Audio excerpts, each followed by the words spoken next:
3-2 South Carolina, 2-3 Kentucky. Somebody gets their first SEC win. SEC East game. Welcome up to the booth with Lee Corso, Kirk Herbstreit, and Dr. Jerry Punch. Mike Tirico, what do you look for tonight? Starting with Kentucky. Well, first of all, Kentucky's offense is led by their quarterback, Gerard Lorenzen. Now, Lorenzen is one of the best passers in the history of the SEC. He's had over 9,000 yards passing, and he's big. He's listed at 6'4", 260. But I watched him, and he's got quick feet, and he avoids the tacklers. And Kirk, I really like this guy's competitive nature. Is he fun? He's even fun to watch warm up. He is. He's a horse. I mean, he's down to 285 this year, so his weight is trimmed down for a quarterback. You know, on the other side for South Carolina, we're going to get a look at a quarterback that at times has struggled. You look at his completion percentage, it's down, but he's also breaking in an entire new group of wide receivers and also some new backs. Now, Demetrius Summers, of course, is in helping him, but tonight, the big key will be whether or not Summers can get enough touches. He had a great game in Knoxville against the Tennessee defense, and they feel that he is the key tonight, getting him the football to see what he can do. Our temperature is about 70 degrees as Lou Holtz patrols the sidelines with that gait and pace that is so familiar. He turned 67 in January, but still has great enthusiasm in this his 32nd year as a college football head coach. On the other side, Rich Brooks, age 62, a couple of years away from the sport, a half-decade in the NFL, the man who got Oregon from the bottom of the Pac-10 to the Rose Bowl and was Coach of the Year in '94, first year in Lexington. I mentioned the temperature is 70. It is humid and muggy, a chance of thunderstorms, and there is a full moon tonight. We'll point that out if anything strange happens.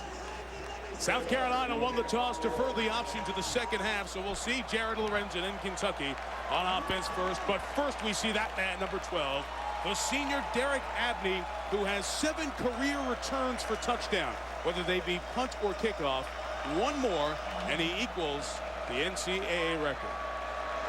A lot of games mean a lot of things. We're glad you're with us for the beginning. Off we go on College Football Thursday. Joey Bauer's kickoff is taken at the 1 by Abney. Looking for blockers left. Won't get out to the 20-yard line. Brought down by Jermaine Harris. We go down to the field and check in with Dr. Jerry Punch.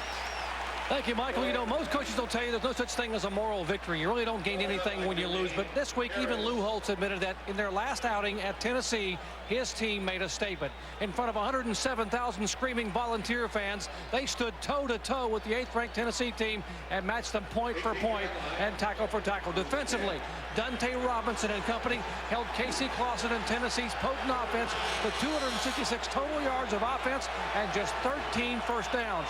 That night, Lou Holtz said our team served notice. We are on our way back. Well, they'll face an offense that hasn't been able to run it very well, and nothing there for Alexi Bagingi on the first carry. Darrell Slay made the tackle. Well, Lee talked about the quarterback, Jared Lorenzen, who's been through it all. 3 coaches, he's been benched, all the jokes about his weight. Finally, a senior. Kirk, assess his football here now. Well, he has a future in the NFL if he can control his weight. He's got a strong arm. He's gifted. And he's also an experienced guy. He's been through the SEC. He knows what it takes. Tough thing for him is he's learning another new system. It's a system that has gone from being finesse to now a power offense that tries to establish the run first to set up the pass. He's very, very talented young man. A lot of noise, movement up front, and markers down.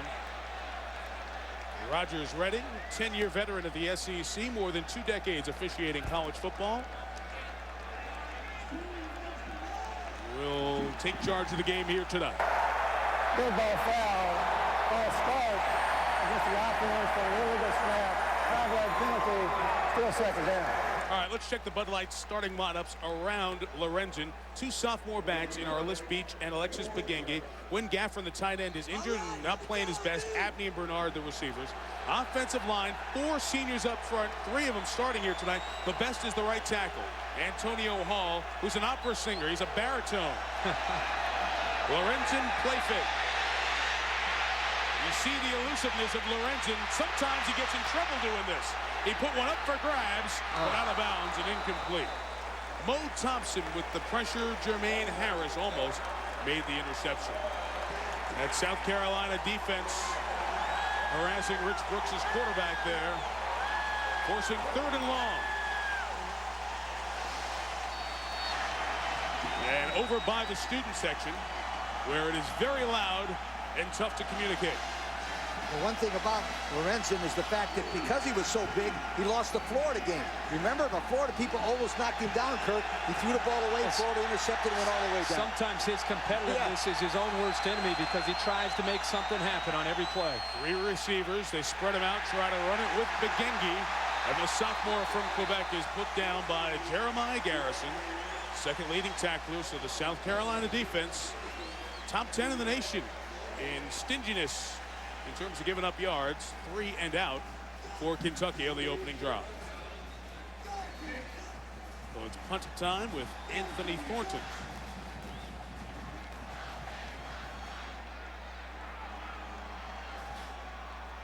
There is Thornton's numbers on the season. Has not had any blocked.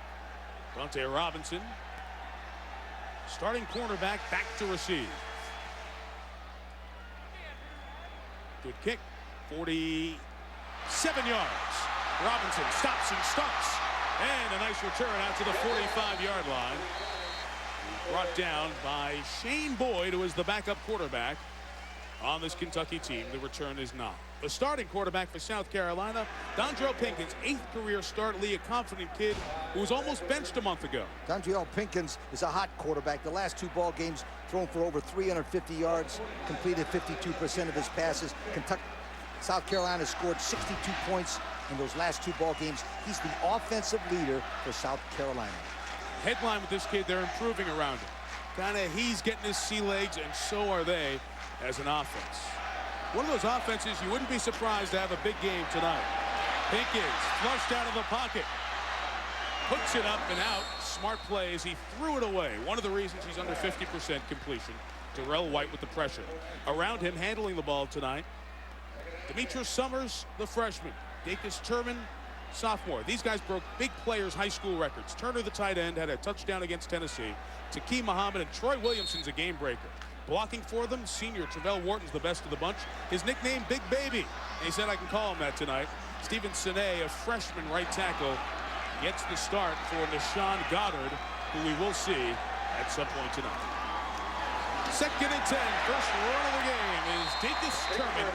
The sophomore gets 6. We'll have 2nd and 4, 3rd and 4 for this Kentucky defense, which is a 3-4. That man, Sweet Pea Burns, a father, a mature young man who leads the SEC in tackles for loss with Mills and Caudill up front.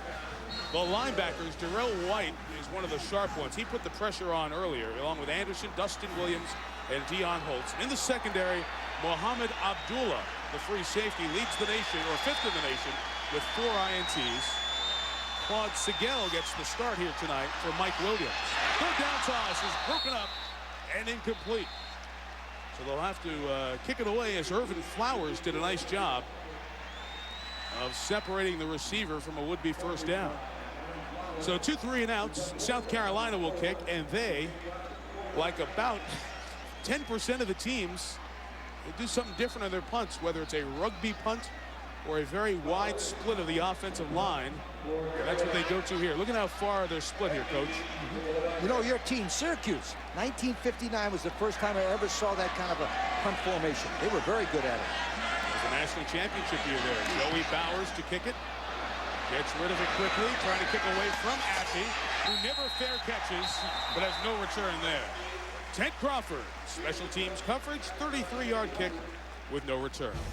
2 possessions, 2 3 and outs. Lorenzen in Kentucky get it back when you come back to Columbia. Each team 3 and out. Opening drive. We're scoreless. 3 minutes gone by first quarter. Coach put on the coaching half of the Under Armour advantage for each side tonight. Well, big plays by Kentucky. Jared Lorenzen, his passing, Derek Abney, and all kinds of plays, either punt returns, kickoffs, or whatever. Now, South Carolina run and pass. I've never seen this in the history of my life. 188 to 189 with balance, and remember, the home crowd, they're 3-0 in this beautiful stadium here in beautiful downtown Columbia. Tough to beat here. Crowd is into the game tonight, too. No surprise that Lou Holtz is over having a conversation early on with the officials. He's trying to get something sorted out right away. Coach was very frustrated with the false start calls in the game against Tennessee.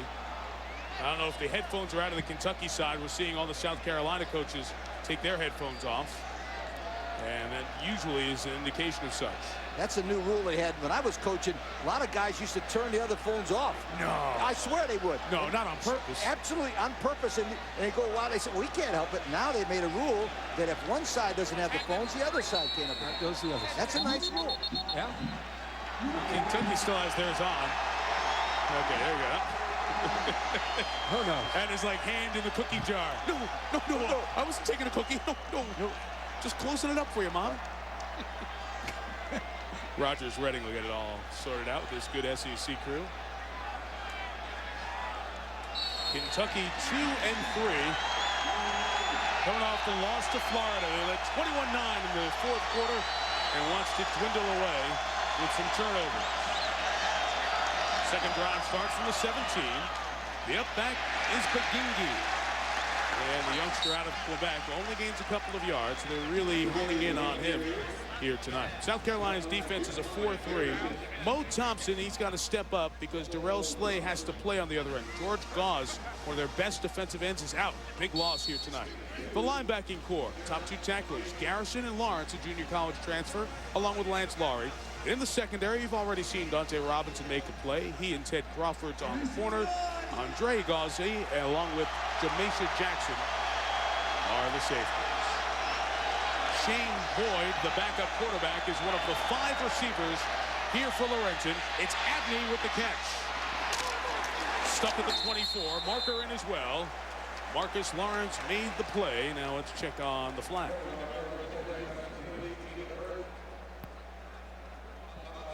Right at the point of the catch, thrown by the field judge, Richard Morales. Definitely a holding call here.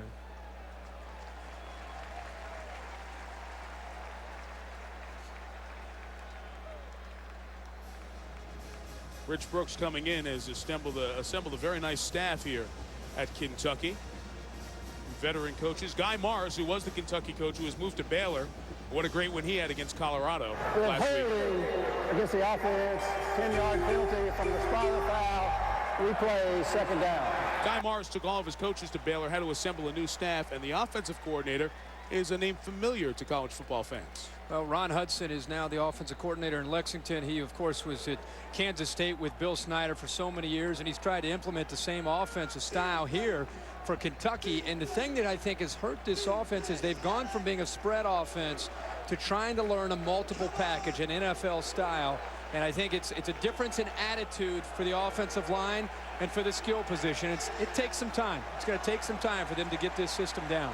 And Lorenzen has to take time out here with a little confusion before 2nd and 13. Slow start here tonight. No score in Columbia.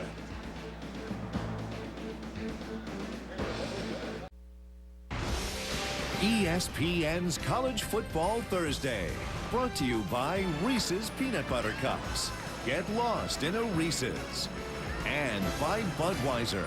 The best things in life are the things that are true. Budweiser. State Fair time right across the street from Williams-Brice Stadium. State Fair going on as we speak. And you see the midway and everything all cranked up. A lot of folks went to the State Fair early, came over here after.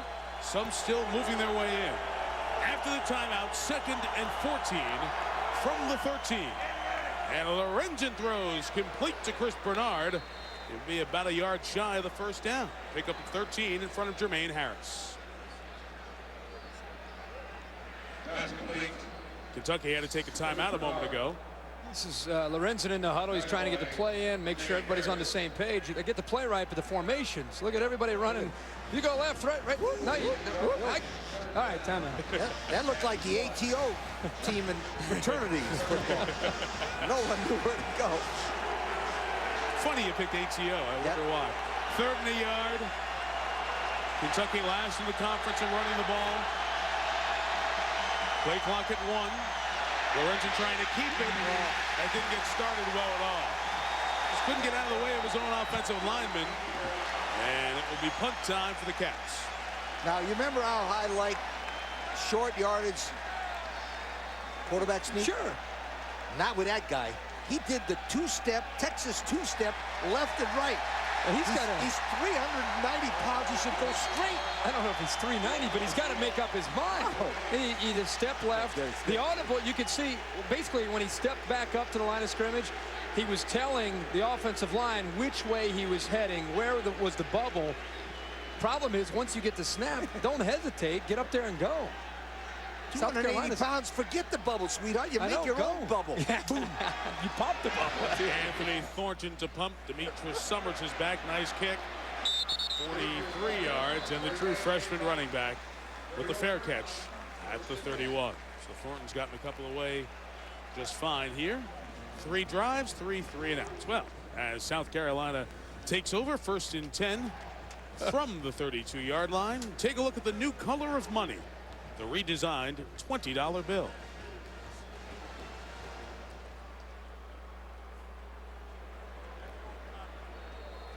South Carolina taking over from the 31. No score here in the opening quarter. Dondrell Pinkins, the junior quarterback. First down run for Summers. Very exciting freshman, but Kentucky knows he's going to get the ball a lot. Another freshman, Darrell White, pulls him down after a loss of a yard. So Summers, just kind of around. Lou Holtz recruits him, a very highly touted recruit from right around here. And Lou said, well, if you come, you're going to be in first play, you'll get the ball. He ran it for 10 yards, but then he kind of sat over on the sidelines for a while. Georgia game, they're losing 31-7, throw a little screen pass, and can I borrow it, coach? Boom, touchdown. And Lou Holtz looks at son offensive coordinator Skip and says, we got to get this kid in the lineup. Here he is on the screen pass. And some of the reasons why you have to get him in the lineup. 10 yards, first down. So he gets in the lineup, becomes the starter, and he's had back-to-back impressive games against UAB and Tennessee, as you saw the graphic a moment ago. And he's playing for an AARP coach, which makes it even tougher sometimes for young freshmen to have a chance to play. But his ability, look at his vision. Just when he gets into the open field, he sets it up perfectly, and then he shows his toughness. This guy is not just a quick back. He also has very good toughness in breaking tackles. Remember, he was the first freshman to run back-to-back 100 yards in 21 years. Last 2 games. There he goes for about 8 to the 49-yard line. Justin Williams to play. Dr. Jerry Punch. And guy, Demetrius Summers grew up in nearby Lexington, South Carolina, not far from Columbia. He told me yesterday when we were visiting in the locker room, he said he grew up a Florida State fan, but right away, Mama and Grandma said, no, you're not going that far away to play. I want to see you play as many games as I can see. You're going to play right here in South Carolina. His favorite runner growing up, he said, was Barry Sanders. I love the quickness and vision that Barry showed running the football. Reminds you a little bit of Barry at an earlier age, doesn't he? He is humble like Barry as well. Shy, reserved, quiet young man. Dacus Sherman comes to the left side, and the sophomore is the first down to the 47-yard line. My favorite line in talking to Demetrius, and he is a man of few words as an early player. We'll see if Doc can check to see if Turman's going to be okay. But when it came down to it, where did you want to go? There was Clemson, there was South Carolina, there was Florida. Mom said go to South Carolina, like Doc said. Mom said go to South Carolina. That's it, done deal. And of course, Mike follows it up with, your mama's boy? You're mama's boy, aren't you? He goes, yeah. He goes, that's okay. I am too. Don't worry. We all are. We all are. The 3 of us are sure. Like, yep, that's us. Yep. Sign me up. So Dacus Sherman out as he's banged up. And they bring in the 3rd string back, Corey Boyd, to the 35 and the 32-yard line. So Lou Holtz said this week, Corey Boyd, after a week over at safety, I'm going to bring him back to running back. And he's got to touch the ball about 10 times a game. And his son Skip Holtz has been giving that charge, and the first one was pretty nice. It's a zone play, and this is some vision here. Being able to cut back by Boyd. He's going to try to come here, and then as he cuts back, he's going to see a great hole and pick up some nice blocks, because this is a play that's designed for the tailback to use his eyes, and a great cutback there, and then to accelerate to get upfield. Good blocking and good vision by the tailback, Corey Boyd. A little movement up front here on first down, and markers are thrown.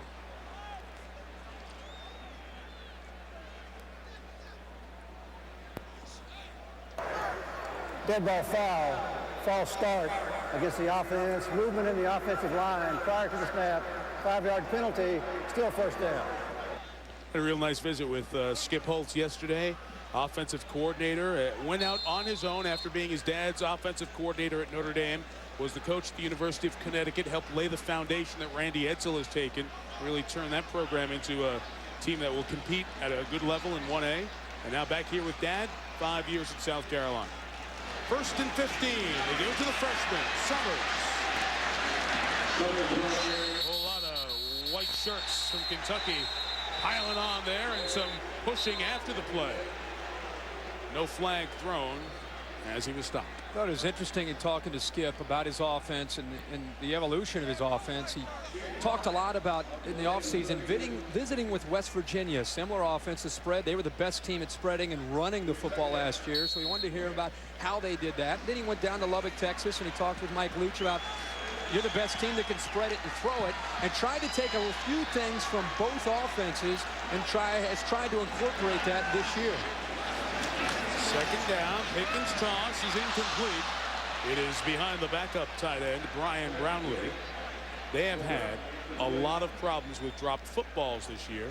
Some of it belongs to Pinkins in throwing behind receivers, but he's also had about 24 drops in the first 5 games. At that time, they blitzed right in his face, and he hurried a little bit, Mike. If he'd just take a split second longer, Kirk, he'd hit that guy wide open, but he looked a little nervous. I think still, as a quarterback trying to get comfortable in the pocket, that's an area where he's still trying to improve, feeling comfortable and focusing downfield when they blitz him.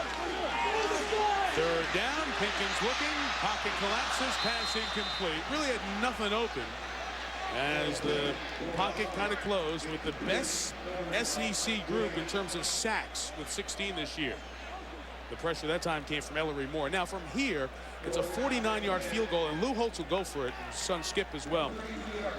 When they get to the 25, that's about their field goal range. So anything that's beyond the 25-yard line in this 25 to kind of mid-40s range is going to be a go-for-it situation. And the difficult thing I see they have is that Pinkins, Kirk, is not a real true passer. And you need a passer on this kind of situation right here. Hakeem Muhammad and Troy Williamson, the receivers up at the top of the screen. Pinkins looks, and he's brought down at the 39-yard line. Lamar Mills, the nose tackle out of Slidell, Louisiana, with his first sack of the season. And not only does South Carolina turn it over, they give Kentucky 7 more yards as well. The defensive coordinator is a happy man as well. Mike Archer, the former LSU head coach, from 87 to 90, then went to the Pittsburgh Steelers in the NFL. Well, Mills is going to use his speed to go right through that offensive line. Mike, you mentioned how South Carolina had to start a freshman in this case, and Steven Sine, and there may be a little bit of confusion with the freshman because Mills used his speed to go right by that offensive line. South Carolina first team to move the ball effectively, but does not get anything for it. Kentucky takes over its best field position of the night at its own 39. And Lorenzen's quick swing out to Keenan Burton, freshman out of Louisville. Got a nice block from fellow receiver Tommy Cook as he picked up 7 yards. You notice one thing really quick about Lorenzen. He's got a quick release. He comes back with that football real quick, and I watch him in a pregame warm-up, and he gets rid of it real quick. But Mike and Kirk, the guy is not fat. He's stout. He's a 4x4. I'm telling you, he's a big, good-looking athlete for a guy that weighs that much. I'm telling you, he's a good-looking physical specimen. I think he's at his best, as you just said. When he gets back and gets rid of the football, he gets himself into a little bit of trouble sometimes when he starts scrambling because he's so competitive that he always tries to make a play, and he sometimes throws that ball into traffic. And their best offensive lineman, Antonio Hall, moved there. Dead ball foul, false start against the offense, movement in the offensive line prior to the snap, 5-yard penalty, still 2nd down. We saw the results for Kentucky this season. They lose that big rivalry game to Louisville, able to beat Murray State and Indiana. Played so well in that Florida game through 3 quarters. Great atmosphere in the Commonwealth Stadium. But then Florida comes back. The big interception thrown by Lorenzen in the 4th quarter leads to the touchdown, and the Gators won that game by 3. After the penalty, 2nd and a long 7. Lorenzen just dumps it out to Drake Davis. Pulled down from behind. Only a gain of a yard. Jeremiah Garrison, the senior linebacker, showed some good speed there. He threw it right-handed. Yeah. He did, you're right. He got pressure. He got And he said, you know what? The heck with it. I've been around here 4 years. I don't care how pretty it is. He gets pressure here. Lowry's all over him. He just throws it, just dinks it out there right-handed. I guess, you know what, in Lexington, you got to go with your left or your right. You grow up in Lexington, you got to know, you got to be able to handle it both ways. Basketball style. 3rd and 6.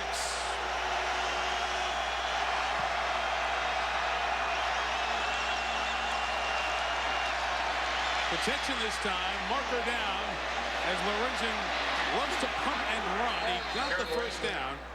This may be a holding flag. Let's check it out first.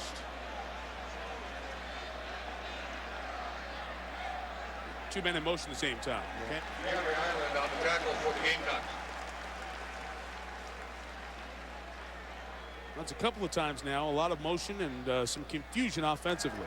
We have an illegal shift against the offense. 2 men moving and did not get set for 1 second before the snap. 5-yard penalty, still 3rd down. And this is the 6th ball game. These penalties are on the responsibility of the coaching staff.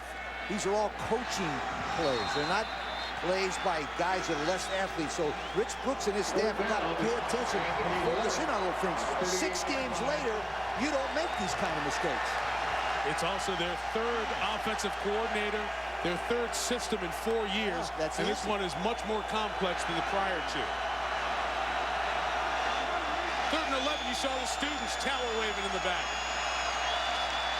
As Lorenzen is brought down.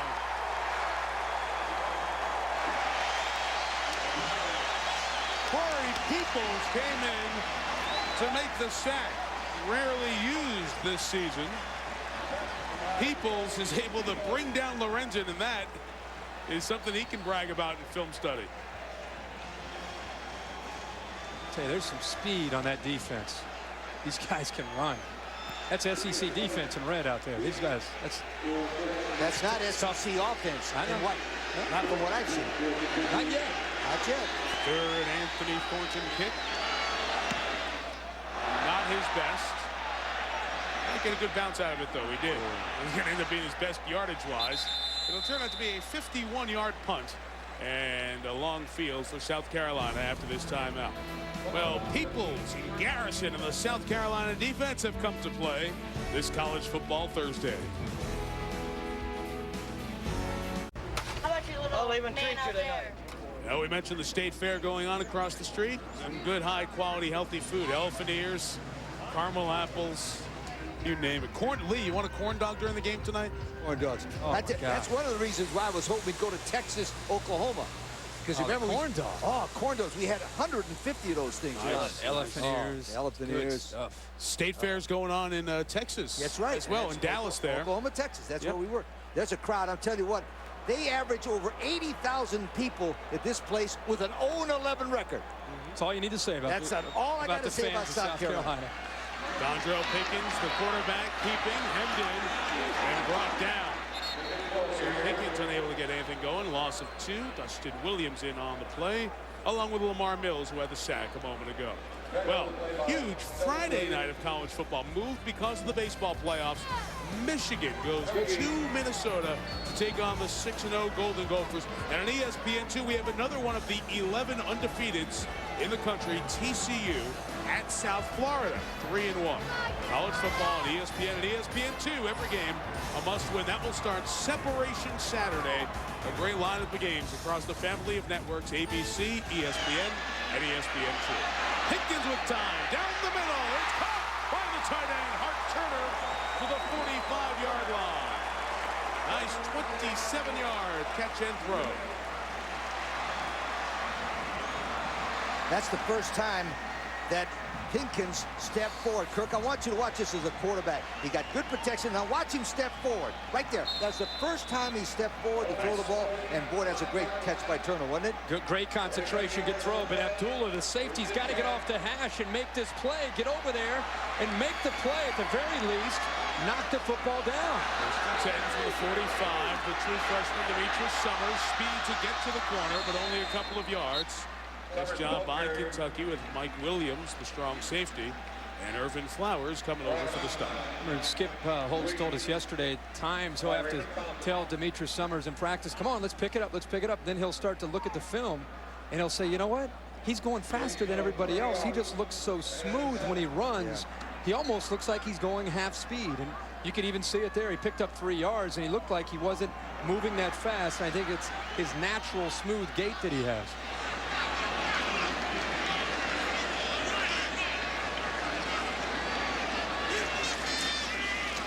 Side handoff to the freshman, gets him out to the 49, and a penalty marker comes in from the line judge on the play. Hillary Moore, the nose man, in there again. We've already had 5 flags in this opening quarter. 5-yard face mask off the end of the run should leave us just a couple of yards shy of a South Carolina first down. Against the defense, 5-yard penalty from the spot of the foul. From the end of the run, replay, second down. Rich Brooks displeased as his team has picked up 5 flags. You know, in 1994, Rich Brooks was the National Coach of the Year. He did a tremendous job at Oregon. And I tell you what, he has done one great job of getting the people in Kentucky very excited about football again. That's one thing he's done really well. Repeat the down with the defensive foul. Second and a couple. Offensive coordinators dream down. Pinkins checks to the play where he keeps it. First down and much more. Dontrell Pinkins to the 25. Give him 21. First down, South Carolina. Tripped up on the play.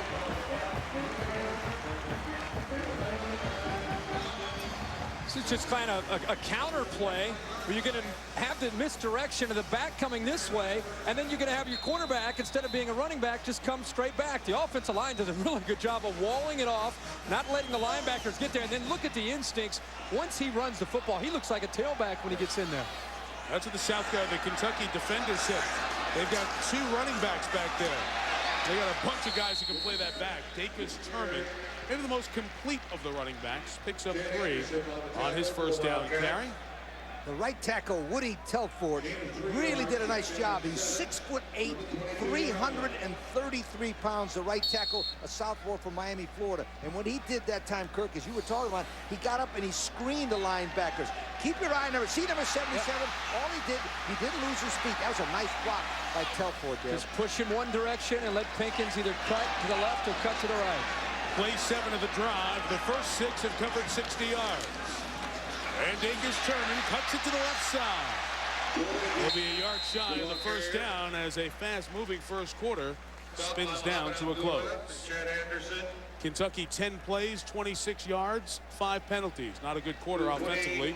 South Carolina 18 plays, 100 yards. They have 5 first downs. Looking for a 6th and maybe 6 points when we get to quarter number 2 from Columbia.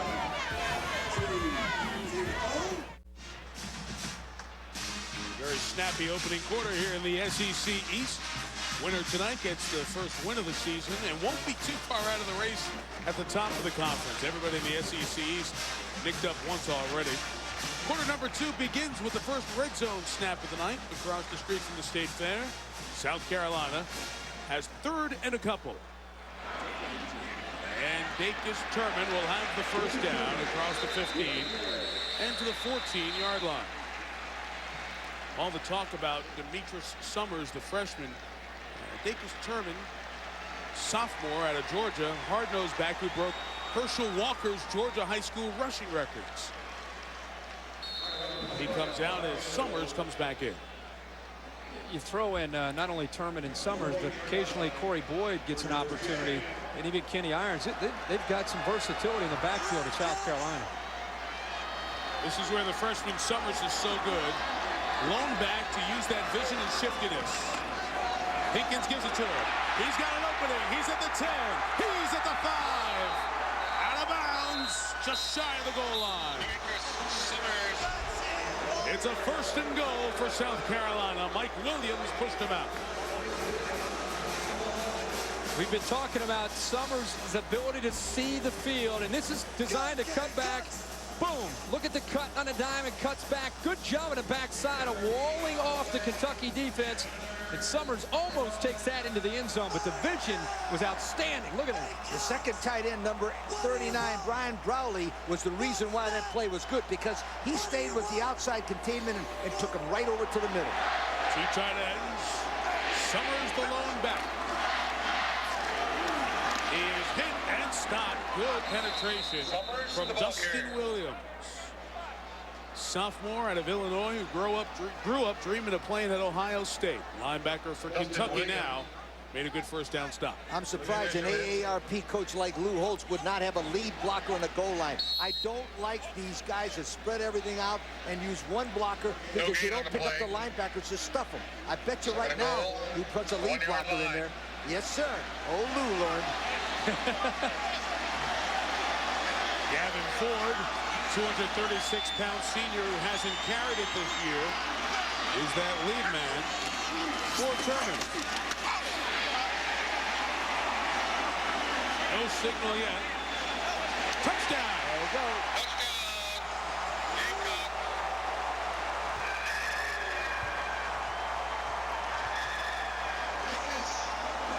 Off the Ford block, Dacus Turman scores for USC. That's an interesting call because the AARP, Lou Holtz, walked over to the Sun and said, son, I want a lead blocker. And he called that play right there. That's page 36, I think. Chapter 5 of AARP. Looked over that last night, in fact.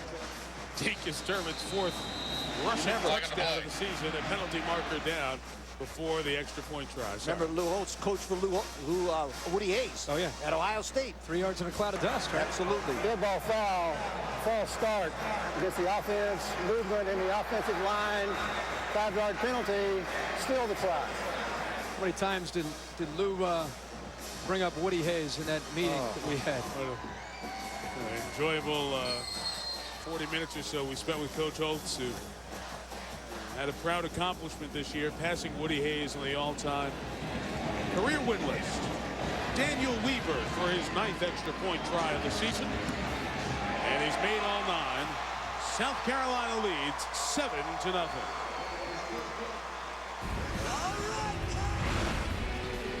Nice 11-play drive. Gavin Ford, the lead blocker, helps clear the path. Or Dacus Turman's 1-yard run. Yeah, the old coach still knows how to dust off the playbook. 7-0 South Carolina on College Football Thursday.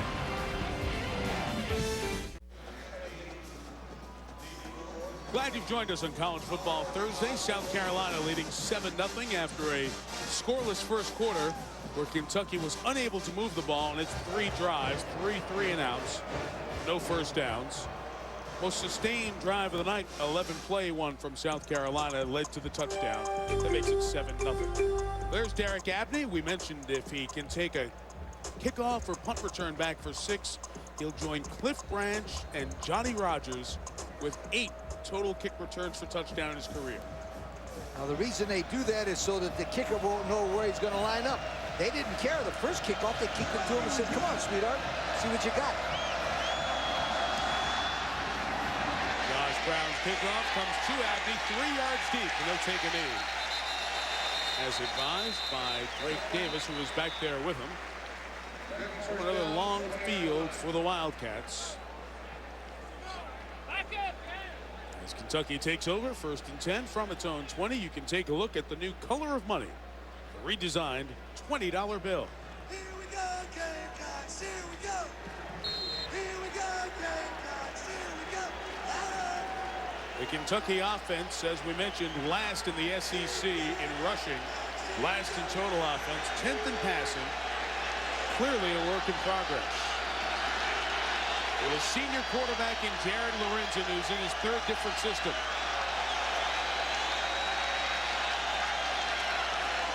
On first down, tries to go up to the tight end. He does.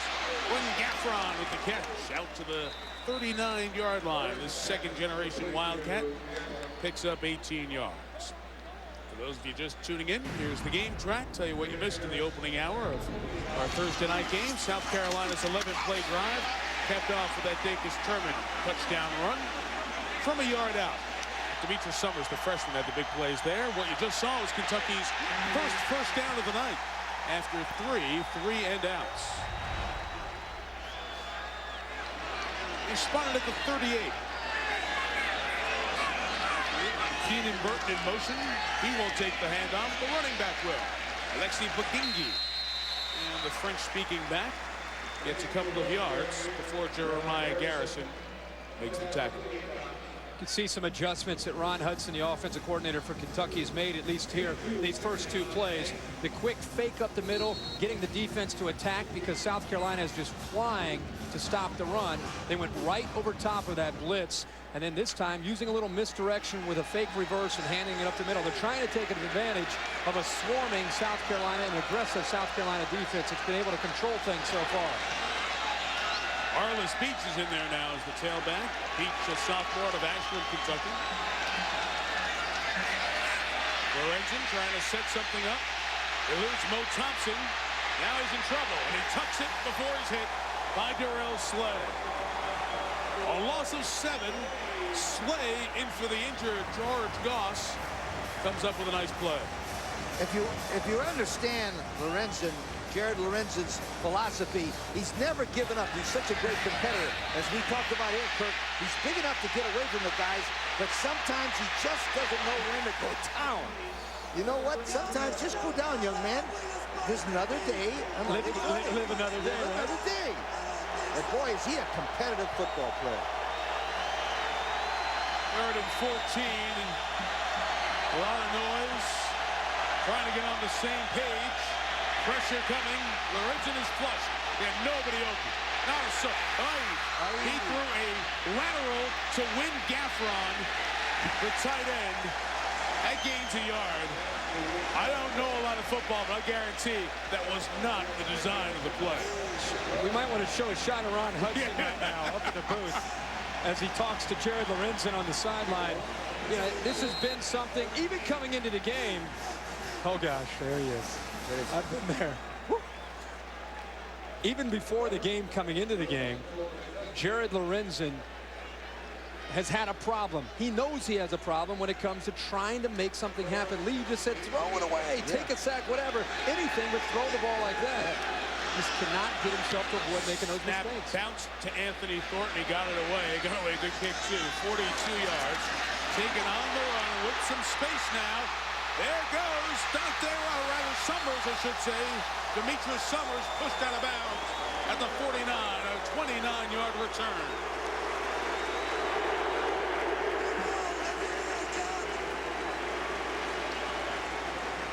South Carolina will take over in great field position as Kentucky couldn't get it going offensively. Lorenzen trying to see what he can do about getting back up on the field. We talked about how he's had a problem. This is an example. Their last game out, they had Florida beat. He's trying to make something happen here. The pressure, he just throw it away. Instead of throwing it away, he throws it to a Florida Gator, who returns it all the way down to the 1-yard line to set up the game-winning touchdown. If he was a normal quarterback, he'd have been sacked. Right. Well, he's because he's such a giant. Yep. And he's made so many plays because of that sometimes he can't get away from it. Reverse in the hands of the speedy receiver, Troy Williamson. First down across the 35 into the 32. A 17-yard pickup.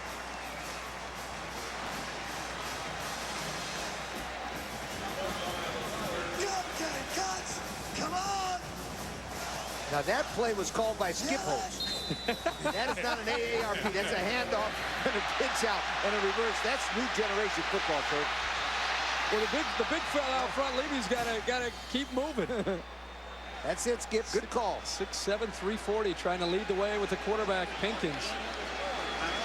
All South Carolina now. Play pass, Pinkins to the tight end. Caught by Hart Turner, who had a touchdown in Knoxville against Tennessee. Pick up a 7. Muhammad Abdullah rides him out of bounds. You just get a sense with Kentucky that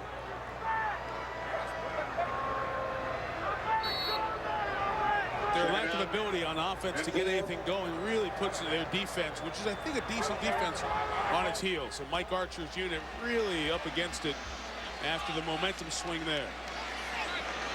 Corey Boyd in the game at tailback now for USC. Second touch of the night for Boyd. Get a couple of yards. Mark with the 25. It should have third and a long yard ahead. Speaking of Mike Archer, you know he was the head football coach at LSU. He was at Kentucky and then went to Pittsburgh Steelers and then came back. He's an outstanding football coach. Remember one thing about Kentucky. They only have one senior in a starting lineup. Only one. That speaks well of their program in the future. And sometimes when you make a change, fans automatically assume it's going to get better, and it's going to get better right away. It's another example in college football where the coach needs, all the coaches need time to get this program headed in the right direction. Third and a yard, stretch play to Boyd as the first down. Brought down at about the 21-yard line. It's a 3-yard pickup for the freshman out of New Jersey, Orange, New Jersey.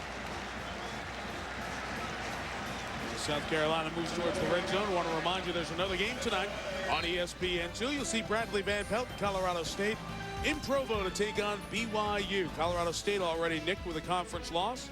BYU's offense kicked into gear last week. College football Thursday on ESPN2. That game starts in about 80 minutes out in Provo, where we will be in about 3 weeks to see Boise State. A good 5-win team with a good quarterback in Ryan Dinwiddie. Flag is thrown.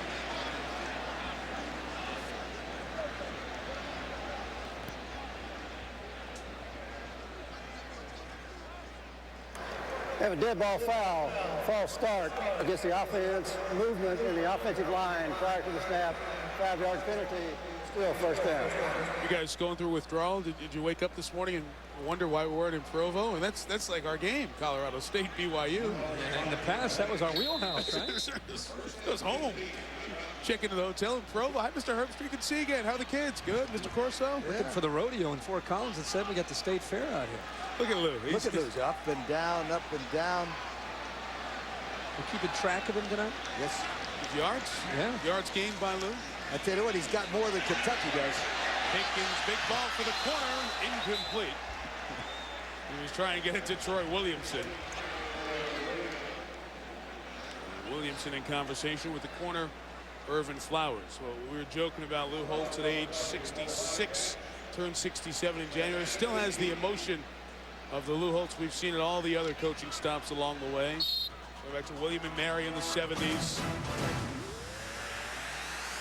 On through North Carolina State, Arkansas, Minnesota, Notre Dame, and here at USC. Still has that passion of a young coach. Pinkins throws complete. Second catch for Brian Brownlee, who will end up short of the first down. At the 16-yard line, we'll have third down and about 5 coming up. After seeing Pinkins, the more I see him, the more I think of one thing. If you put this kid in the shotgun, make a simplistic pass pattern, Kirk. Don't put a bunch of reads. He's got a nice arm. But when you make him read, he gets confused. Well, the longer he's like a lot of inexperienced quarterbacks, the longer they have to sit back there and wait patiently in the pocket, they get a little bit insecure and they want to take off. 3rd and 5. Pinkins throw complete to Noah Whiteside. The freshman has it for a first down inside the 10 and at the 7. Inside the 10-yard line. And this time, he showed the patience, sitting in there, waiting for the play to develop. Took a little bit of time here. He's waiting for the receiver to open up. You can see him sit back there, came off the primary, wanted to tie it in over the middle, but had to go to the outside and find a wide open Whiteside for the first down. That was nice. And the first catch in the career of the freshman out of Greenville, South Carolina. Gamecocks in great shape here in the opening half. They give us to Dacus Turman. Pushes the pile down to the 2-yard line. Remember one thing about this South Carolina offensive line. It's the same offensive line that destroyed Tennessee, and then at the end of the game had Tennessee blinking. They come off the ball. Levy, Strickland, Ashton, Walter. They're big, they're strong, and they come off the ball. Kirk, the thing I like about them the most, when they come off the ball, they come pow! They come off the ball. They don't hesitate. No, they don't. Skip Holtz said he has never had this kind of talent up front. It's just that they're young, but you can see they're starting to gain confidence, and you're also starting to find a little bit of a tempo now on this side of the ball for South Carolina. Here is Turman again. That time, good push by Kentucky's defense. And Sweet Pea Vincent Burns. Loss of a yard. By Vincent Burns. Burns, who had a streak snapped against Florida. He had 10 consecutive games with a tackle for a loss. Didn't have one against the Gators, but he still leads the SEC in tackles behind the line of scrimmage. Sweet Pea transferred from Northern Arizona and is a captain. He's well respected by the Kentucky defensive team. He has a 4-year-old daughter, Jody, and when she was born when he was in high school, and he really didn't have a lot of people recruiting him heavily, but when he went to Northern Arizona, he was far away from his family and his daughter, and he knew that he had football as an avenue to try to not make a mistake again in life and keep himself on a great road for success. And that is one of his inspirations for his daughter, his grandmother, his mom, so he can be a great citizen in the future and help raise his child. 3rd and goal. Play pass. Pinkins throws. Duly intercepted. Well defended by Irvin Flowers. And field goal time for South Carolina. At the goal line. Talk about patience here. He got a little bit impatient and he wanted to go outside to the receiver. Look at the tight end right there. Brownlee opened up. If Pinkins could have waited just another split second, he would have been able to see Brownlee wide open in the back of the end zone. I recommend that South Carolina put the play when he rolls out to run or pass. Sure. Not stop him right there, because this kid could run it right in every time. Gamecocks have struggled with field goals. Daniel Weaver's missed 2 inside of 30 yards this year. This one is good from 20. Rich Brooks' offense unable to get anything going. South Carolina moving it well and leading 10-0 here in Columbia on College Football Thursday. ESPN's College Football Thursday, brought to you by the next Ford F-150. Built Ford tough. Little view this afternoon on the Horseshoe, part of the original campus built in 1801 here in South Carolina. This is in the National Register of Historic Places because it once served as a Union hospital during the Civil War. Ooh. Right on the South Carolina camp. Beautiful campus here in Columbia. 23,000 students enrolled here. 34,000 in Lexington at Kentucky. 10-0. Kickoff. Derek Abney unable to return. Well, he will. Last time he stayed in from the same spot. This time, good decision to bring it out aggressively across the 30 as Isaac Stackhouse knocked him out of bounds. 31-yard return. Well, guys, a great pregame atmosphere everywhere in the SEC. Here at South Carolina, it's the Concaboose Railroad. Old train cars there. Good chance to tailgate right behind the stadium. The old railroad tracks that are no longer used. But the band goes out there and entertains the tailgaters out of the Concaboose Railroad, part of the great traditions of college football. South Carolina raised more than $1.8 million through the Gamecock Club, one of the best in America, and that's one of the ways right there. Yeah. I mean, they got great fans in this town, bro. Lorenzen first down throw to Abney. They get it in one of their best players' hands. He took a shot as he went out of bounds. Pick up 7 yards on the play.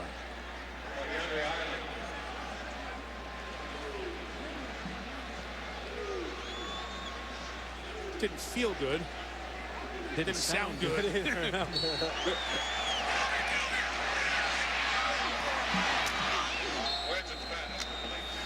Andre Gauzy there with the hit. Junior out of Conway, South Carolina. He's the cousin of George, the defensive line goes out. Boyd takes the direct snap, and there goes the backup quarterback, Shane Boyd, across midfield into the 49-yard line. So when Boyd comes in, gives him a different look. He's averaging 7 yards per rush this year. That one was 13. How many times did we see Michael Bishop or L. Roberson or Jonathan Beasley at Kansas State have this kind of success with this kind of play by just getting back in a shotgun and using the athletic ability to get up there and make something happen? At that point you're made because Ron Hudson was the offensive coordinator of those Kansas State teams and is here now in Lexington. His job with the handoff to Alexi Bagingi with a 36, 13 yards. So now, Lee, a little tempo and positive on the offense for Kentucky. And where it's starting is up front.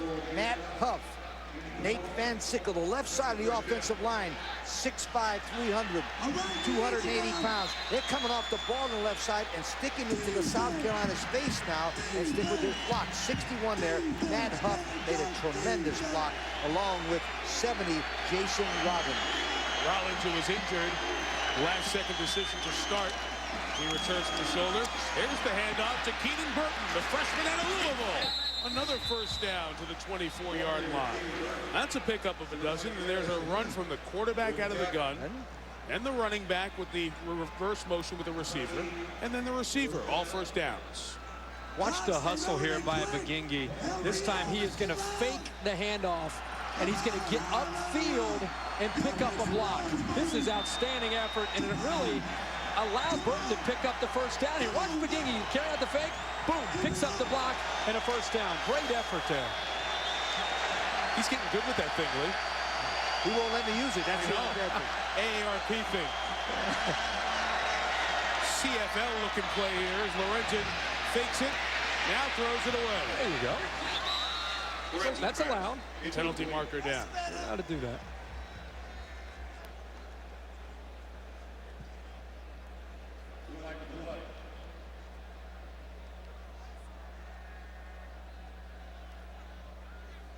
Same deal. We've had that call earlier. Again, another motion flag. Jerry? Guys, Rich Brooks knows that Jared Lorenzen's weight is both an asset and a liability. Last year, he said Lorenzen played at 306 pounds. They got him down to 266 at spring ball and said he was remarkably quick. He goes home for the summer, comes back in August, and guess what? He's 300 pounds again. They were very frustrated at the way he came back. Said the young man will probably sign a contract at the NFL next year. When he goes to that league, that'll have a weight clause involved. That'll make him keep his weight at around 270 to 280. He's down to 280 right now. They think he'll play better at 270 or 265. He has the mobility, but when he goes to 300, he slows down and would not be a factor at the next level, or even very good here as a mobile quarterback. That'll be the big issue with him at the next level. Will he be disciplined enough to keep his weight down? After the motion flag, guys, here's 1st and 15. Adjusting the play with the play clock coming down, and now Lorenzen forced to take his second timeout of the half. 4:07 left. Kentucky on the move, trying to get closer in Columbia.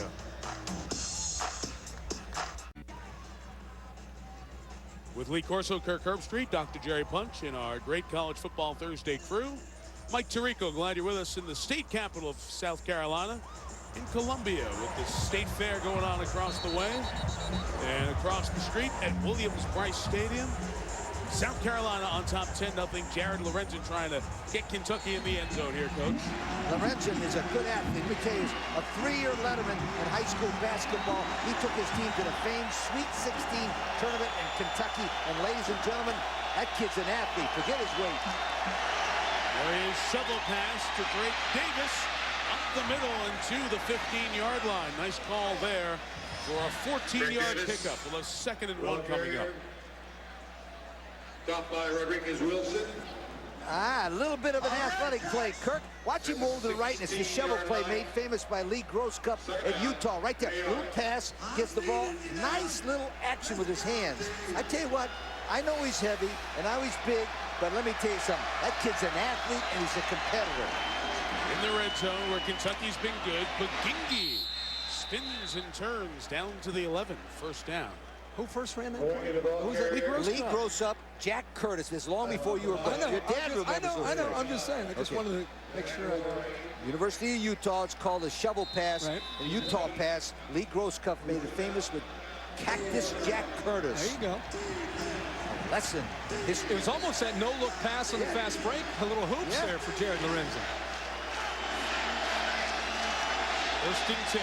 Kentucky has scored all but one trip in the red zone this year. Might be a double pass. It's ruled incomplete because it couldn't have been a double pass. It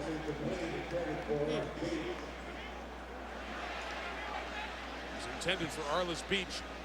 Boy, I thought that was a lateral or a backwards pass. The word lateral no longer is in the book. It almost had to be because the miscommunication again from the Kentucky offense. Look at the fullback run right into Lorenzen as he tries to throw it.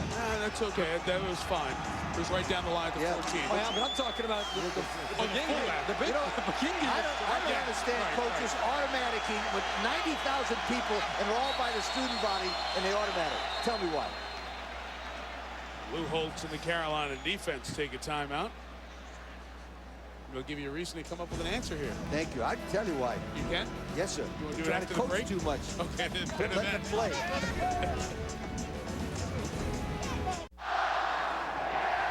Kentucky driving, trying to cut into a South Carolina 10-0 lead. Their best sustained pressure here of the night. Jared Lorenzen on that shovel pass a moment ago, since that is a pass, moved ahead of Tommy Hodson into 6th on the all-time SEC pass list. Can catch Grossman and Matthews tonight. Will not catch Peyton Manning in all likelihood this year. 2nd and 10.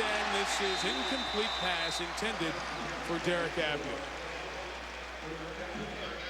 There were so many of these passes along the line of scrimmage. 3rd down coming up. I think the frustrating thing for Kentucky is that Jared Lorenzen has the ability to make that throw every time. It's just getting lazy with the fundamentals, just not being perfect every single time, because he should be able to make that kind of throw in his sleep. I find the more confused the quarterback is mentally, the less physically he performs to his potential. They can get a 1st down, as you see at the yellow line, just inside the 2. Lorenzen, nobody open. Now ad-libs and fires. It is caught for a touchdown. Great grab by Keenan Burton.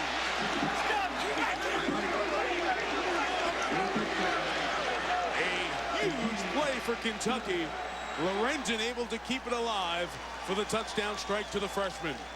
And that is exactly why Jared Lorenzen struggles with knowing the difference between when to pull the trigger and when to try to throw it away. That time, it looked like he started to panic, but he sat in there, he wanted to give it a chance, and he made the big play. And that ability sometimes gets him in trouble. Taylor Begley on for the extra point. Good pressure by South Carolina, but Begley able to knock it through. Big drive, and Jared Lorenzen and Kentucky go 9 plays and 69 yards to get within 3. A touchdown catch by the freshman Burton. Jared Lorenzen, who admits that it was a little overwhelming this year to take on everything in this offense and learn it after the last 2 offenses he's been in, comes up with a touchdown strike there. And a drive to keep Kentucky in the game. 10-7 to score. Clint Ruth has a big leg. 13th touchback in 25 kickoffs this year. Halftime coming up. Kirk's going to get some food, but we'll sit here and watch Chris Fowler, see what Chris is coming up. Why break the pattern, fellas? On our Pontiac High Performance Halftime Report, we'll play 5 questions with the teams involved in the big showdown weekend. And I'll tell you at halftime why Oklahoma will dominate Texas again. Wow, we'll talk about what the Chris Ricks factor is when Florida State plays Miami.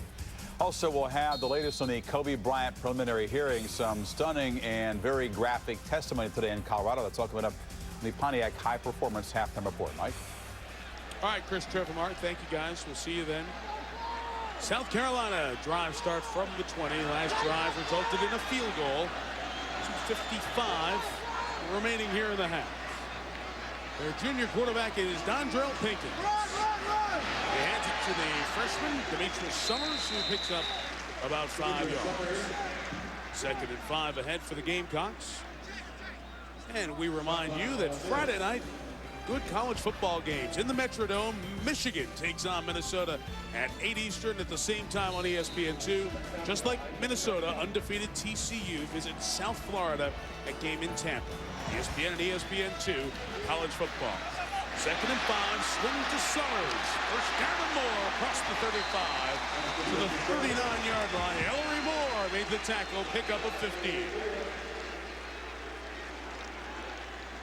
Doesn't look like a freshman physically either. True freshman. Hey, anytime you get 158 yards against Tennessee, you're a back. Remember, the first back since Amon Green in Nebraska did that in 1998 against the Orange Bowl against Tennessee. That guy's a football player, boy. From the 40, 4 in the pattern. It's caught by Matthew Thomas, the receiver. Just a pickup of about 4 yards. Junior out of Pearson, Georgia, 9th grab of the season. Frustrated he couldn't turn it into more.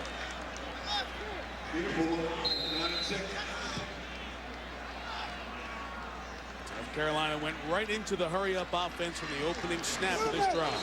And we're moving back 5 yards with this flag. 10th penalty of the night.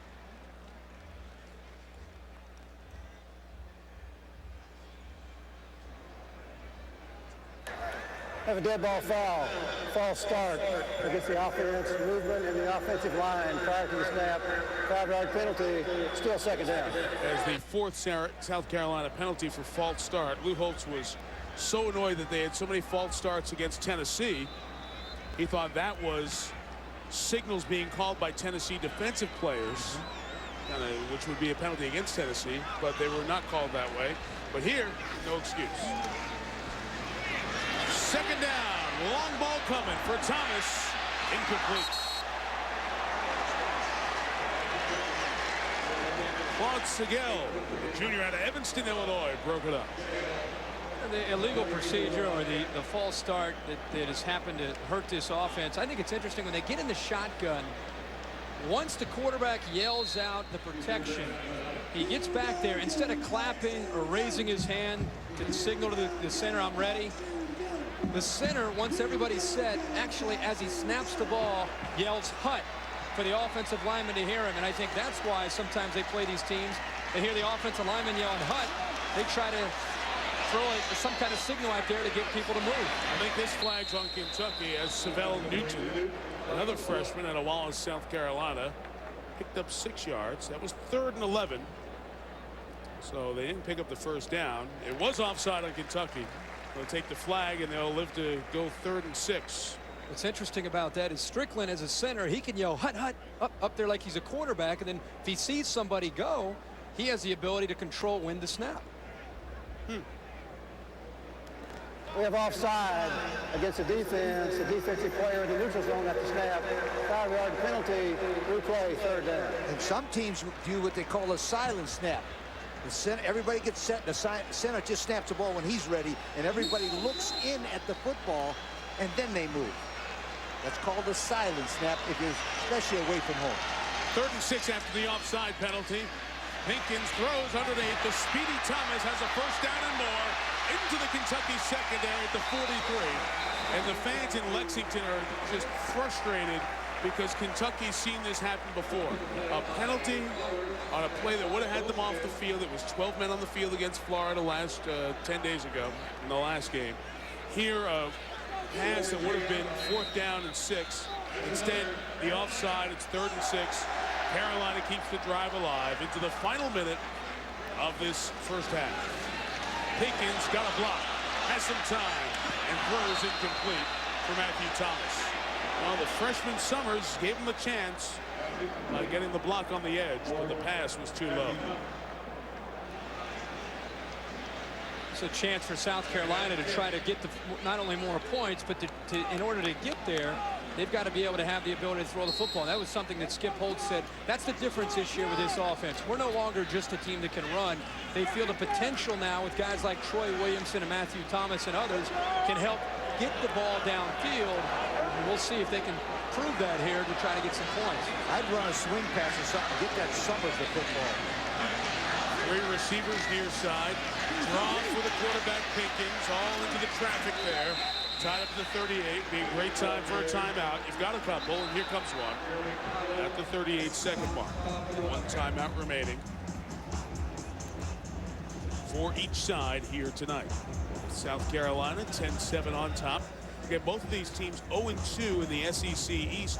An opportunity for somebody to get a win. And when they look at their schedules this year, this is when they have to count on if either team wants to think about going to a bowl. Your impression so far? Well, Kentucky didn't look very good offensively at the very beginning, but boy, that touchdown pass by Lorenzen has got them back in the ballgame. If they could force a field goal here, Kirk, that wouldn't be too bad. They could go back in under by 6. Well, just getting some points and getting a little bit of a flow to the offense, I think, was really important for Kentucky before they start this second half, because South Carolina's defense was controlling things. They made the adjustments. Lorenzen seemed to settle in a little bit, and that helps them. You're right. Hold them to a field goal here and see if you can get out of here still within a touchdown. Nobody from the SEC in the top 5 right now nationally. Guys, let's take a peek at your top 5 heading into this Separation Saturday weekend. 4 and 5. You both have the Buckeyes back in there at the top 5 at number 5. Kirk, you have Miami, which we saw last week on College Football Thursday.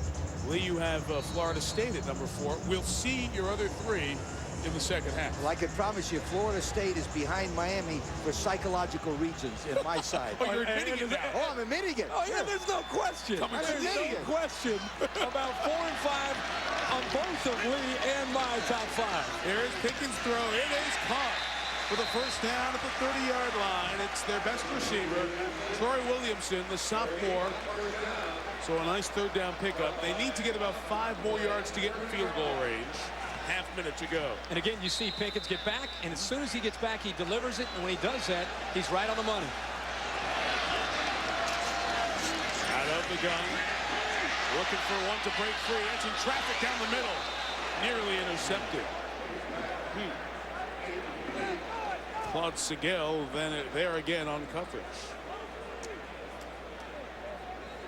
There's a play where Pickens got back, had to sit and sit and sit, and for an athletic quarterback who's used to moving around, that's one of the toughest things to do. Wait, and then throw the ball accurately. You can see, look at the difference between that throw and the throw he made prior to that. It's like night and day. 4 receivers, 20 seconds remaining. Is that screen, Lee? That's the one. There's the Summers. There's the one. Across the 25 to the 22. From here, a 39-yard field goal. Pickup of 8. Timeout, South Carolina. 10 seconds to go. I love that call because what you do, forget throwing the ball down the field. You slip the ball off to Demetrius Summers, and he makes a long run, or sets up a field goal. Kirk and Mike, I like this because you get the ball into the best player you've got hands, and then let him do some natural ability. Watch there, watch it. You know what I like is I think the screen not only gets the ball to Summers, but I think the South Carolina offensive line feels comfortable with the timing of the screen. They get out in front of Summers, and it's a convoy every single time they've been able to run that in the first half. There's Summers' numbers, 11 touches, 67 yards before they decide 3rd and 2 with no timeouts. Let me remind you about the biggest college football weekend thus far in the 2003 season. It is Separation Saturday. The big games on ABC and ESPN. Miami, Florida State, Oklahoma, Texas, Georgia, Tennessee, Ohio State, Wisconsin. Separation Saturday on ABC, ESPN, ESPN2. And we didn't mention Notre Dame, Pittsburgh, Michigan State, Illinois, Syracuse with the nation's leading rusher and Walter Reyes at Virginia Tech. All on the menu here on the network. And Michigan, Minnesota tomorrow night. That's right. One shot at the end zone here with 10 seconds on 3rd and 2. Pickens will take the quick first down toss to the 14-yard line. That's Chris Clark. Getting a grab. It's Clark's first reception on the season, and now it's field goal time here for South Carolina. So instead of going for the end zone, just wanted to get a little bit closer, more in the comfort range of Daniel Weaver, the kicker. I like those 2 calls by Skip Holtz. A nice little screen to Summers, and Clark, a possession pass, gets you the field goal. Nice calls those times. I like those. Both of those calls. Good from 20, this from 31. And the snap of Scott Morgan. And the hold of Joey Bowers. The much maligned Daniel Weaver has 2 field goals. That one brings us to halftime.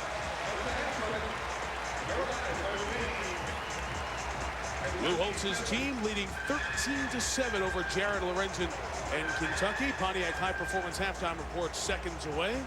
But here's Jerry Punch with Lou Holtz. Well, Coach, you moved the ball effectively in offense in the first half, but a handful of false starts has to be frustrating. How do you address that? It really is frustrating. We're going to address it at halftime. We've been addressing it all year. It's just that the center calls a cadence. We're in the shotgun, and sometimes we're looking at the ball, but it is frustrating. It just makes it difficult. And the other thing, we're down on the 2-yard line. We have to settle for a field goal, and they have 3rd down and 10. We had good coverage, just couldn't get any pressure on them. Defensively, they moved the ball on you right before halftime. What concerns you about their drive? Well, we were in a nickel defense, which is 5 defensive backs, and they ran the ball on us. They ran a quarterback draw. They ran a little bubble screen. They ran the shovel pass. It wasn't like they just took the ball and rammed it down our throat, but there's certain things that concern us we have to get corrected at halftime. Hey, thanks, Coach. Mike? Joe Paterno and Bobby Bowden, active coaches with more wins than Lou Holtz. South Carolina by 6. Now the Pontiac High Performance Halftime Report with Trev Alberts and Mark May. Here's Chris Fowler. All right, Mike, thank you and welcome. Yeah, I'm very much like a coach, especially Lou, to kind of put a pessimistic spin on things, but it's field goals of all things. One of the worst kicking teams in the country that are the difference in the first half, and the Gamecocks a very good second half team. Absolutely, and I've been so impressed with the development of Donvrell Pickens at quarterback. You see this young man, time and time, we've looked at the completion percentage, under 50%, but the young man is growing, and I think growing in this game. You see him sitting in the shotgun, throwing the ball down the field vertically, stretching defenses. It's only going to open up things for the running game. And Demetrius Summers, I think South Carolina, same game plan in the second half, Mark, challenge them down the field in the passing game. Well, I think they have to run the ball, and I think they've had some success in the first half. But I think what we're seeing right now is a star in the making in Demetrius Summers. The freshman has come in, run the football, caught the football out of the backfield. What really impressed me about this young player, his blocking technique, going after defensive end, cutting them right down. Very impressive for a freshman to go after a defensive end that's 50 pounds heavier and just knocking them around. You don't see a lot of seniors do that. You're right, though, especially for a freshman. All right, good second half coming up. In the meantime, on the Pontiac High Performance Halftime Report, we'll focus on the showdown games on Saturday.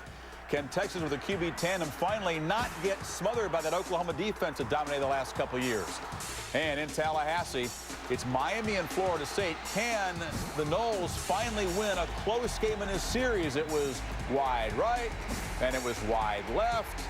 Whatever it's been not quite enough for Bowden and the Noles, but they're favored at home on Saturday. We'll talk about those two big games straight ahead.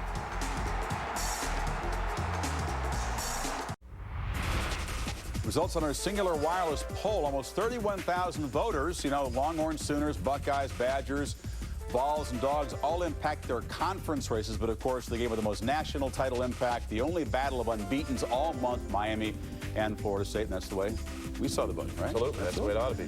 Back to Mike and the gang, second half from Columbia, guys. Thank you, Chris. Thanks to the 31,000 who voted on our Singular Wireless poll tonight. South Carolina gets the ball to start quarter number 3. Jared Lorenzen in Kentucky down 13-7. It was an opening half of 8 carries and 34 yards for Demetrius Summers, the true freshman out of Lexington, South Carolina. A big drive by Kentucky in the second quarter for a touchdown, negating 3 scoring drives from South Carolina to sandwich that second frame. So Clint Ruth will kick off for the second time tonight. Junior out of White House, Tennessee. Touchback on the opening kickoff. Slight wind in his back. Boy, the Carolina students have been great here tonight. They're bolstering this crowd of 78,592 in Columbia. This one will be returned by Grant Taylor. Nice run across the 20 and to the 25-yard line. Matthew Thomas took that on the return for South Carolina. 13-7. Mike Lee Kirk. Doc Punch in a moment on the sideline. Look at the second half. What do you see here, guys? Well, I think Kentucky's defense kept them in the first half. They had a goal line defense, forcing 2 field goals. That so far has been the game for Kentucky. The offense.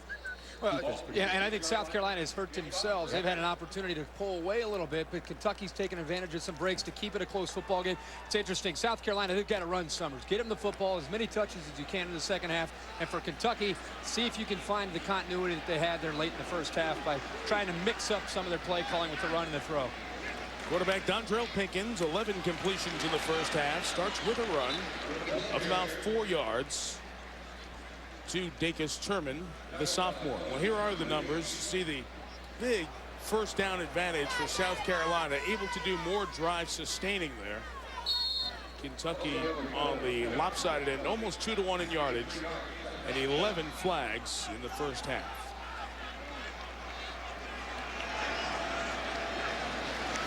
Second and 7, another throw is caught by Takeem Muhammad, who's brought down at the 30-yard line by Dustin Williams. Pickup of just a yard. Jerry, how about Kentucky at halftime? Well, guys, Rich Brooks concerned with the fact that they were not tackling very well, tackling poorly on defense, penalties on defense, and to make matters worse, they have lost Darrell White, their outside linebacker, to a left ankle sprain. His backup, Raymond Fontaine, has not practiced all week. He's also been nicked up a little bit. If Fontaine can't go, they will switch to a 4-3 because they don't have any more outside linebackers here. So they're really down to it here defensively to begin the second half. And part of the tough problem, Jerry, making the switch to a 3-4 as you're a new staff. Third down toss. Jadakis Turman eludes one missed tackle, but not anymore. Got a lot of white shirts to the ball. Chad Anderson, Muhammad Abdullah will force a South Carolina punt. Mike Williams made that play by just being able to contain Turman, make him cut it back to the inside where the rest of those white jerseys were to make the play. But that was a very fine defensive stop, 3 and out, because of the fact that psychologically the first 10 minutes of the third quarter is very important to see who's going to take control of the game. Especially after Doc just said, and coach is upset with poor tackling there in 3 plays. Kentucky came to play defensively. Derek Abney awaits Joey Bowers, who might roll out and punt. They kick it straight away. Lost the handle a little bit, but still got off a terrific kick that Abney will take on a bounce at the 15 and just get out of bounds after a return of a yard. DeAndre Island did a nice job covering a 57-yard punt that had Joey Bowers' heart skipping a beat as he mishandled the catch. Well, for those of you just joining us tonight, I'll show you some of the things that happened. Our ESPN Game Track. Jared Lorenzen continuing to move forward on the SEC all-time passing ranks. Past Tommy Hodson, the old LSU Tiger, on this drive that led to that touchdown by Keenan Burke. Meantime, the freshman Demetrius Summers has run for 95 yards, receiving and rushing here tonight. And that big punt return that helped set up the score for a field goal mid-second quarter. So Kentucky starts from the 16, and Lorenzen is chased by Mo Thompson and just throws it away. Thompson took Lorenzen to the ground. Time now for the Home Depot coaching adjustments. Coach, what should Kentucky do here in half number 2? Well, if I was a Kentucky coach, the first thing I'd do is I'd simplify my offense because it looks like they have too many checks and are confused. Then I'd go back to Lorenzen's touchdown drive. Quick passes, a nice little shovel pass, and a draw. And I'd stick with those things, Kirk. Quick passes, throwing the ball, keep them off balance, but forget all that rollout stuff with Lorenzen. 3 receivers. Lorenzen moves the lone back, Alexi Bagingi, the sophomore out of Quebec. And Lorenzen runs it to the left. It's an option with no back. That's no good. Marcus Lawrence made the tackle. They lost 3. And we'll have 3rd and long coming up. That's exactly what I just talked about. Quit trying to be so fancy and put all kinds of plays in. Think, simplify. The tailback goes to the right, which is not good if you're running an option to left. I just thought I'd mention that. No, okay. And the other thing is, as a quarterback, sometimes you don't get a chance to take that little peek into the tailback. Kentucky's very lucky that Lorenzen did not just instinctively make that pitch to the outside. They're lucky he was able to hold on to the ball.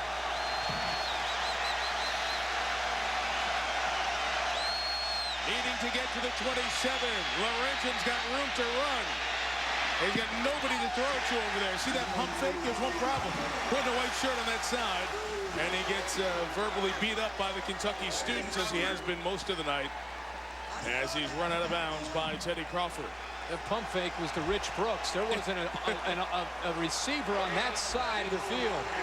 Sometimes that works, so defenders don't always know that. But that's good defense again by South Carolina. Also, it was poor offense because of a busted play by Kentucky on an automatic option play.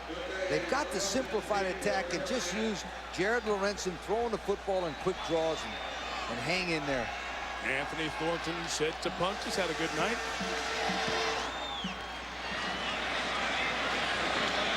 46-yard kick. Dante Robinson on the run. Got a block. Got another block. Has the sideline. Slides down at the 33-yard line. So a nice return for South Carolina of 26 yards. Lou Holtz is fired up, walking up and down that sideline. How much does he walk? We'll tell you. We've been tracking it all night. So come on back. Back for 1st and 10. It is Pinkins, the quarterback, keeping. Gains 4 across the 30. And down about the 28-yard line. So South Carolina with good field position after the nice punt return by Dante Robinson. Has it in business inside the South Carolina 30. You know, when they asked Pinkins, you know, on those questionnaires they have him, who would you trade places with? He said his father. And man, that was, to me, that good stuff. That's great. That's very good. A junior, 6'2", 245 the size, growing in maturity level as well as a quarterback. Demetrius Summers takes it across the 25. Pick up a 4. We'll have third and about 2 coming up. You know, Kirk, as we sat with Skip Holtz yesterday, and then we had the chance to visit with Pinkins, you get the sense of a quarterback who is now understanding the responsibility in addition to what he has to do on the football field. I think he's on the verge of becoming an effective quarterback in the SEC. Still young as far as game experience. This is a big series right here for Pinkins and a big series for the Gamecocks after that great punt return here in their second possession, the second half. Third in the yard, the freshman Demetrius Summers pops it to the outside. Boom! Down to the 15-yard line. Bo Smith was trying to slap the ball away, but the freshman hung on, a pickup of 9. We've been talking a lot about Summers, and he is a great runner, but he gets some big blocks, and then he goes right through the strong safety, Mike Williams, and almost pulls it all the way out for a touchdown. This is an offensive line that comes off the football and gives Demetrius Summers an opportunity. Very strong hands there to hold on to that football. Gavin Ford, number 35, 5'10", 236 pounds, was the lead blocker again. The AARP theory, short yardage, lead block. Toss into the boundary for Summers, gets 4 to the 11-yard line. We're talking about AARP, Mr. AARP in terms of coaches. Bowden, Paterno, and then that man, Lou Holtz, who paces the sideline. We've been counting tonight. Wow, slow first quarter, but he bounced back in the second quarter there. The second quarter, they had 3 scoring drives, and Kentucky started to move the ball. Yeah. So they cranked it up another 400 or so. Right. So there you go. We're keeping track of Lou's steps taken tonight. Who's you think we'll get to 6 grand? That's a lot of steps. I know, we got a shot here. Might get to 6K. Depends how tight the game stays. On second down, here is Summers. He's at the 10. He's got first and goal at the 3. Jabari Levy, the sophomore, threw a nice block. There he is, 78. Kid out of Monk's Corner in South Carolina. May have been a missed holding penalty in there as well. Yeah, I think they got away with one, but they do a nice job of blocking up front and picking up another good block from Turman. But I'll tell you what, that was a missed call. Well, Hart Turner, the tight end, and Jeremy Caudill hooked. Totally hooked. First and goal from the 4. Toss Dinkus. Turman puts his head down. And Sweet Pea Burns pulls him down a yard shy.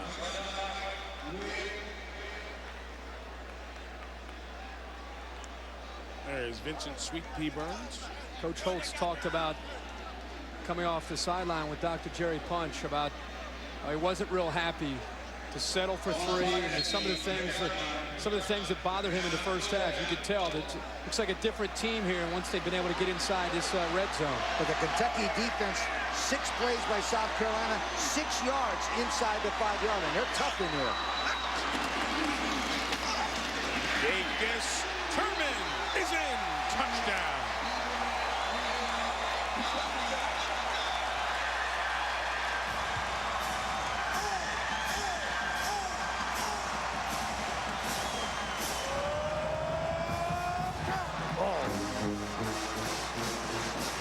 Summers again does a lot of the running, but the bigger, stronger back, 30 pounds bigger, Dinkus Turman, closes the deal inside the 5 for the second time tonight. His second rushing touchdown. A 1-yarder, then a 2-yarder, and Daniel Weaver's extra point puts South Carolina back on top by the score of 20-7. But hang on, the penalty marker's down at the line of scrimmage.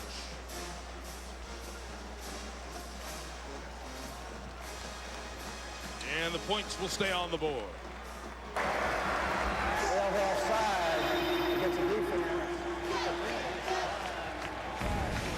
Oh, a nice drive by South Carolina all set up by the nice punt return from Dante Robinson.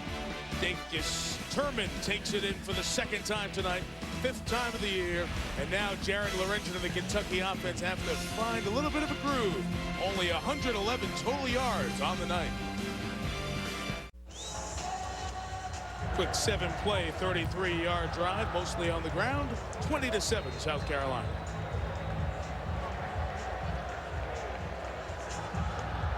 Gamecocks have not trailed tonight. It's their largest lead of the evening at 13. Joey Bauer set to kick off. We'll see if Derek Abney will get a return opportunity. It's kicked away from Abney. So the great one doesn't touch it. This time, a nice return out to the 29-yard line by Drake Davis. Rodriguez Wilson the touchdown, or the tackle. Lee back to the touchdown. Let's take a look at the left tackle. Travell Walton, number 168 there, and then take a look at number 35, Gavin Ford. Now Walton blocks down and makes a great block right there. And the thing I like about him, he said his favorite vacation spot was Disney. I like that. And then you see Gavin Ford banging into that linebacker. That was a perfect example right there of a lead blocker with a great block by the offensive left tackle, Travell Walton. Play clock's at 9. Kentucky's over at the sideline. And they have to take a timeout. I don't know if Kentucky thought there was going to be a commercial break there or what.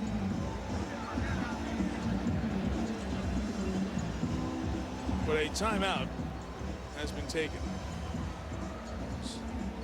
Something bizarre going on there. Ron Hudson tries to get straightened out what the problem was. It's not good when you see your offensive coordinator hiding his face with his hand. Not good. Things are not going real well. And again, we don't mean to belabor this point, but this is their 3rd offensive system in 4 years. Jared Lorenzen told me something interesting during the week. He said when Hal Mumme was here, our head coach, you know, the towel wearing around the neck, and he said he's a pass-happy guy. We didn't really have a playbook. It was just like high school. Kind of loved him.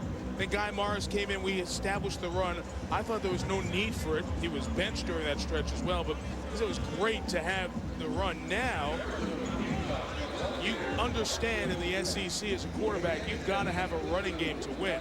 So he has a real appreciation of everything that comes out of what this offense is based on. The problem is getting the personnel and getting it all installed so people understand how to execute it.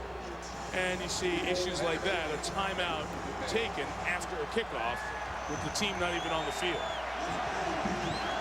Lorenzen's going to split out at wide receiver. He's down at the bottom. Boyd is in at quarterback. He hands it to Alexi McGingy, who gets nothing.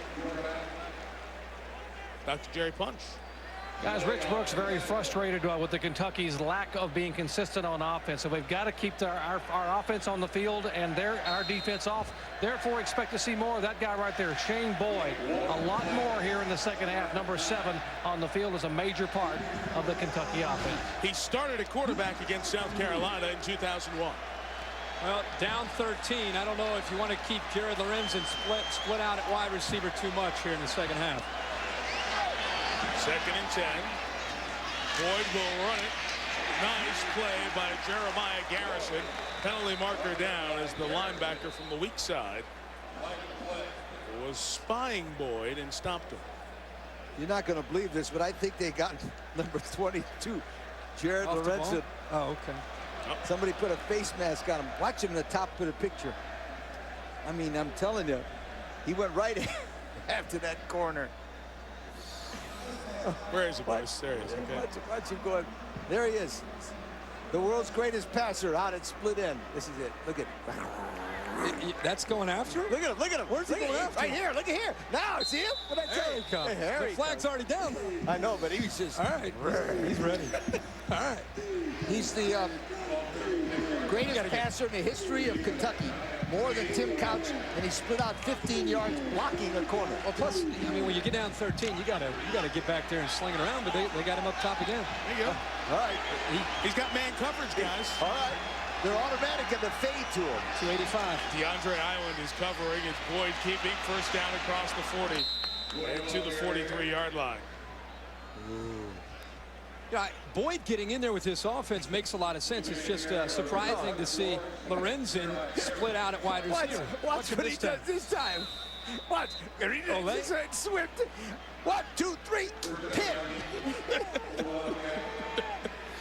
He could take some of his. There he comes. Here he comes. All right, now we go. There's a little change up there. Under center this time. Boyd is in the slot near side. The 43, the quick toss to Abney. Tough to touch it tonight for Derek. But he's got speed and moves.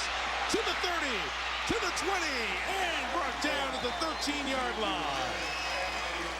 DeAndre Island catches him, but 44 on the play for the senior Abney.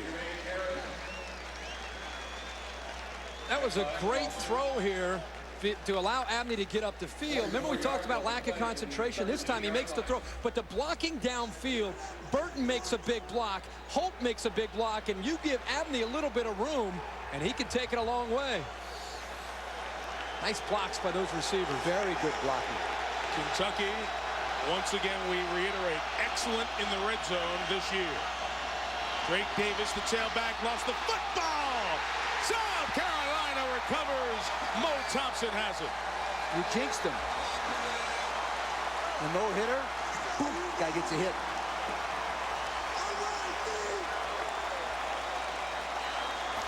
It's the classic case where the back takes a peek upfield.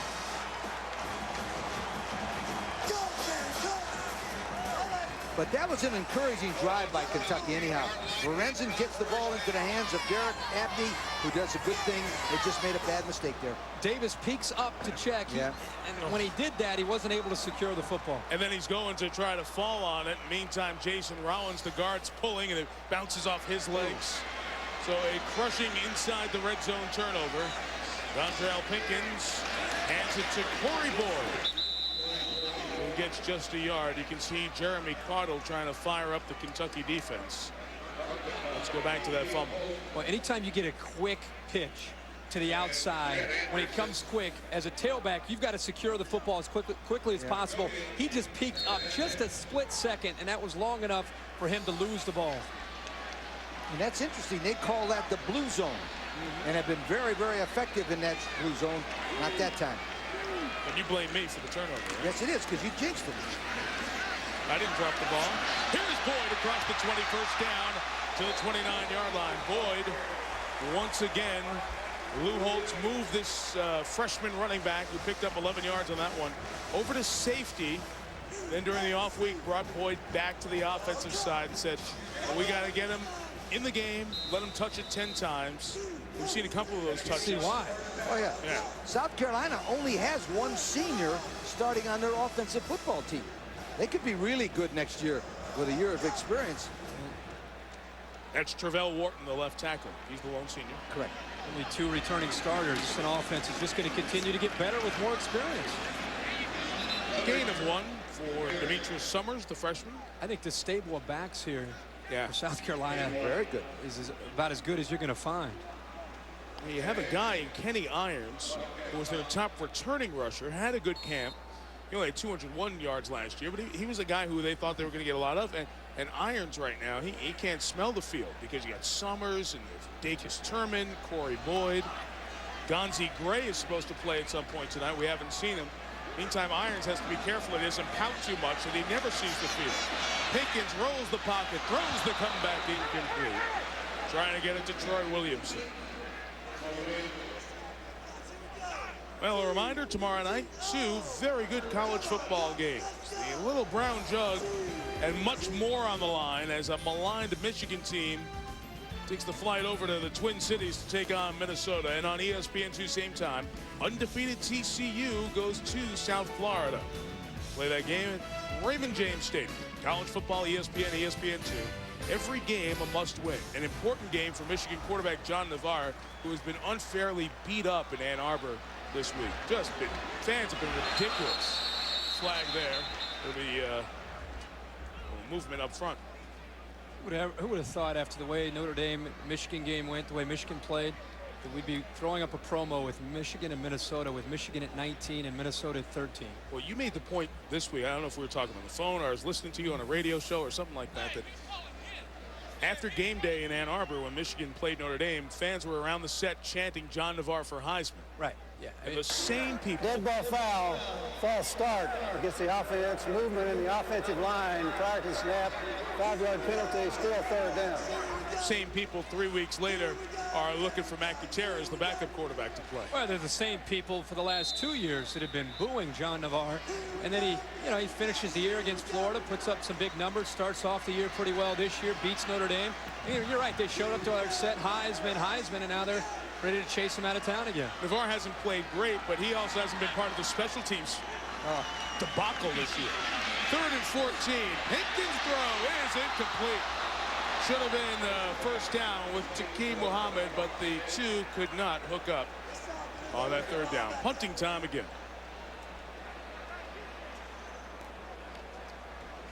Would have been a great catch, but Muhammad needs to make that play. That's a first down. When they asked Muhammad, in that questionnaire. You like this thing, no? Yeah, I love it. Who would you like to trade places with? He said George W. Bush. Now that guy thinks big. That's my kind of guy. Wants to be the president. Joey Bowers. Oh, they almost got him on this bizarre punt setup, but they kick it away from Abney, and it goes out of bounds at the 41. Claude Sigel was flying like a seagull.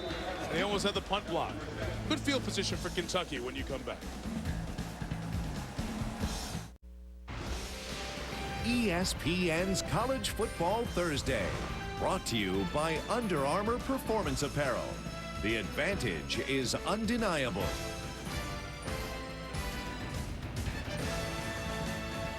College Football Thursday from the SEC here at Williams-Brice Stadium, where they have really turned around the support for this program, or turned out the support for this program year in, year out, with Lou Holtz here at the helm. Boyd back in at quarterback, and he runs for 3 yards to the 44. Ball came out. One of the officials saying it was down by contact, and it is, so no fumble. Those of you just joining us, Lou Holtz in South Carolina trying to get to 4-2 on this season, coming off a disappointing loss at Tennessee, where they lost in overtime. They got off to an early start after a scoreless first quarter. They controlled the game and took a 13-7 halftime lead, and have the only score of this 3rd quarter against the Kentucky team at 2-3, which also had a heartbreaking loss by 3 at home to Florida last time out. This pass was deflected and incomplete, intended for Chris Bernard. Kentucky's big quarterback, Jared Lorenzen, 280 pounds, seems like he's been there forever. Now in his final season at Kentucky, gone from a pass-happy attack to a very multiple offense that tonight we have seen is not ready to be unleashed against the best or the better defenses in the SEC.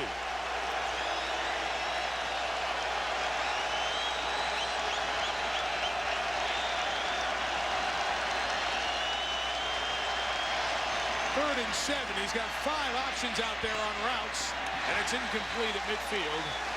On the pass intended for Keenan Burton, who scored a touchdown earlier. Isaac Stackhouse, a backup senior cornerback, forces the punting situation. Other thing to remember about this Kentucky offense, guys, is Rich Brooks is going to need some time to get to some skill at wide receiver and running back to help no matter who the quarterback is if he wants to be able to compete in this SEC. Give him 2 or 3 years to try to attract enough talent to be able to run the kind of offense he wants to run. Shane Boyd, the backup quarterback, who also works as a personal protector, is in there. Always makes a fake a possibility before Anthony Thornton's kick. Got it away. There have been 2 nice returns the last 2 times. On the bounce, it is taken dangerously by the freshman Demetrius Summers, who has a lot of room. Another good punt return out to midfield.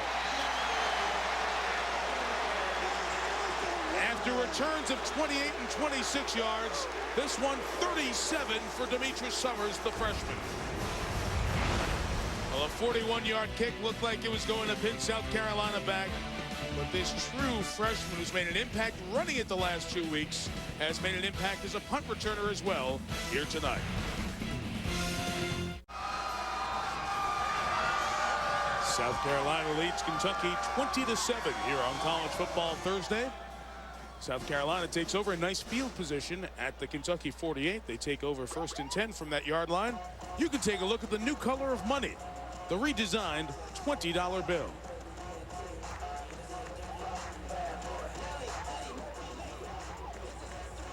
Good field position for South Carolina to start here tonight in this late 3rd quarter.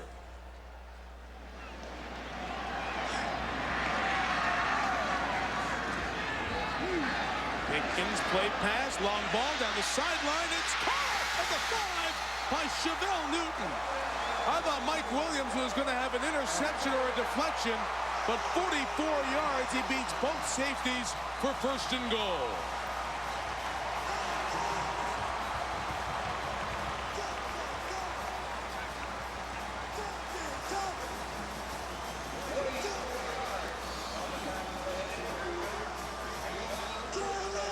The freshman Newton comes down with it.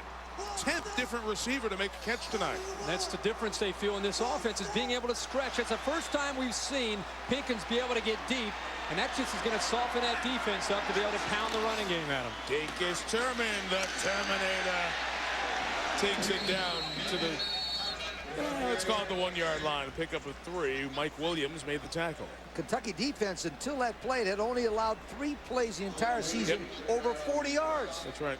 So they've been playing very, very well with this only one senior. Mike Archer's got him playing hard, but that was a perfect pass.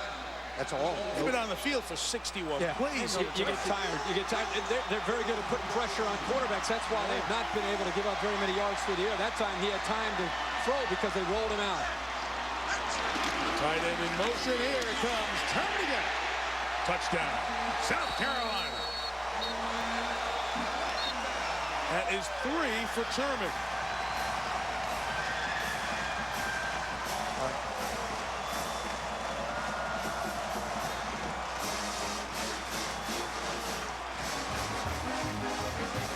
Tonight.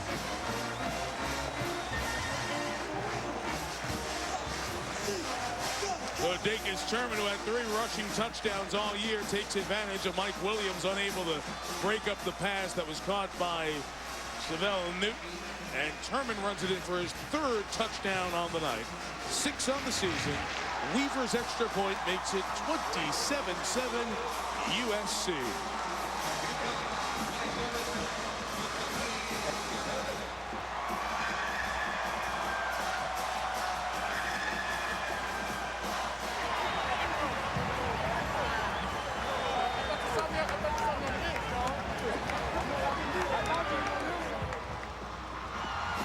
Dontrell Pinkins, if you watch this play here, I want to show you something fundamentally sound. He starts to the right and bootlegs to the left. But watch him turn his shoulders. Right there, Kirk. Notice how he turns his shoulders and throws the football beautiful to Chevelle Newton. I think that was one of the nicest passes I've seen him throw this game by far because he was fundamentally sound.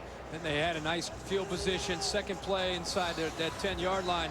That offensive line, when they've gotten in there in the 2nd half, boom, heck of a surge there to give those running backs a chance, and the backs are powering it in. Remember, that's the same offensive line that wore that Tennessee's defensive line down. They really come off the ball very well. And perhaps only appropriate after Arnold Schwarzenegger won the governor of California that Turman, the Terminator, has run it in 3 times here tonight. Turman, when he was a young kid, he dreamed about being a pro wrestler. You know that? That's what he wanted to be. And what favorite place to go to vacation? What do you got? State of Florida. I like these guys who like to come down to Florida. Downtown Orlando, maybe. We'll see it. We'll treat them good. That's beautiful downtown Orlando. Beautiful downtown. Joey Bowers set to kick off. Derek Abney will get his hands on one at the goal line. His very good return man has not been able to break one free tonight. It has been South Carolina's return teams that have made a big difference in this game. Well, besides South Carolina playing great defense tonight against Kentucky offense that can't get on track, the special teams, Mike, that you talked about, they've had the last 3 times. Summers went 28 yards on a big punt return to set up a field goal. They also had Dante Robinson getting upfield and picking up 26 yards and set up a touchdown. And then, of course, Summers again breaks a couple tackles, gets into the open field, 37 yards on a punt return that resulted in another touchdown. 17 points off of 3 big punt returns. Boy, Shane Boyd tried to tackle him like he was a quarterback. He just bumped him. He never wrapped him up at all. Lorenzen now has to go to the air. Abney on the run. Caught it at the 41. And another impressive thing about the punt returns, Mike and Kirk, no flags. Yep. We always see that pushing in the back. Well-coached punt returns.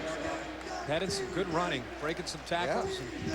You break a couple tackles, you're going to go a long way. How about Jared Lorenzen that time? Get a feel for his arm strength. Gets back. He's tired, you know, he's just tired of sitting around with all these different formations. He just wants to throw the football down the field.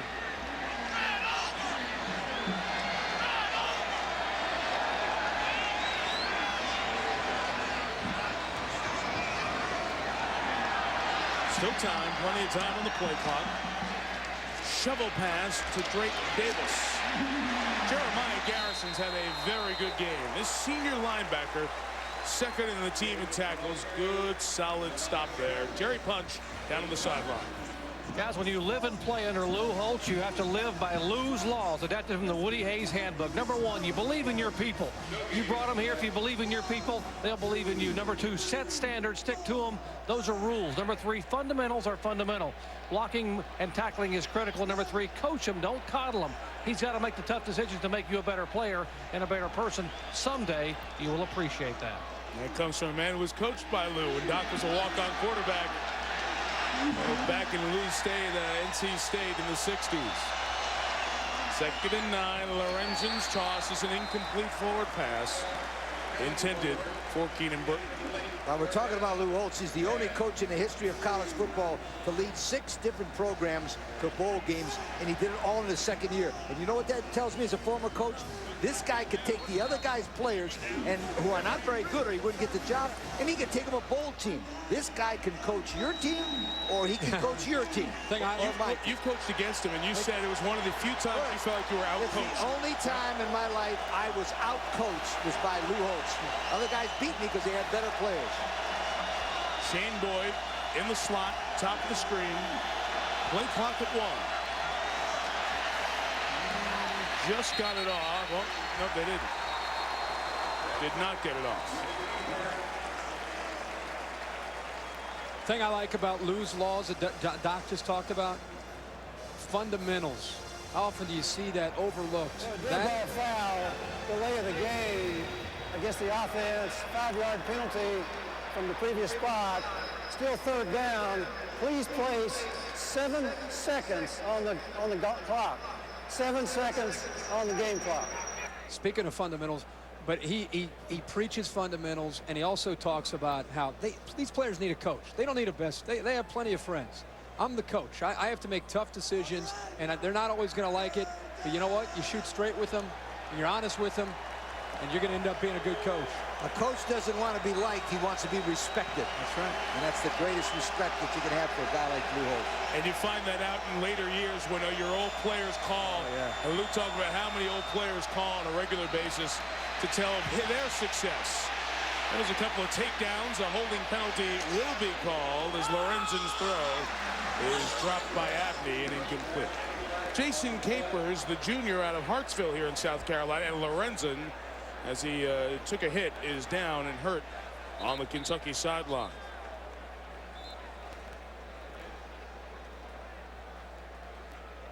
Jared was shaken up last game as well against Florida.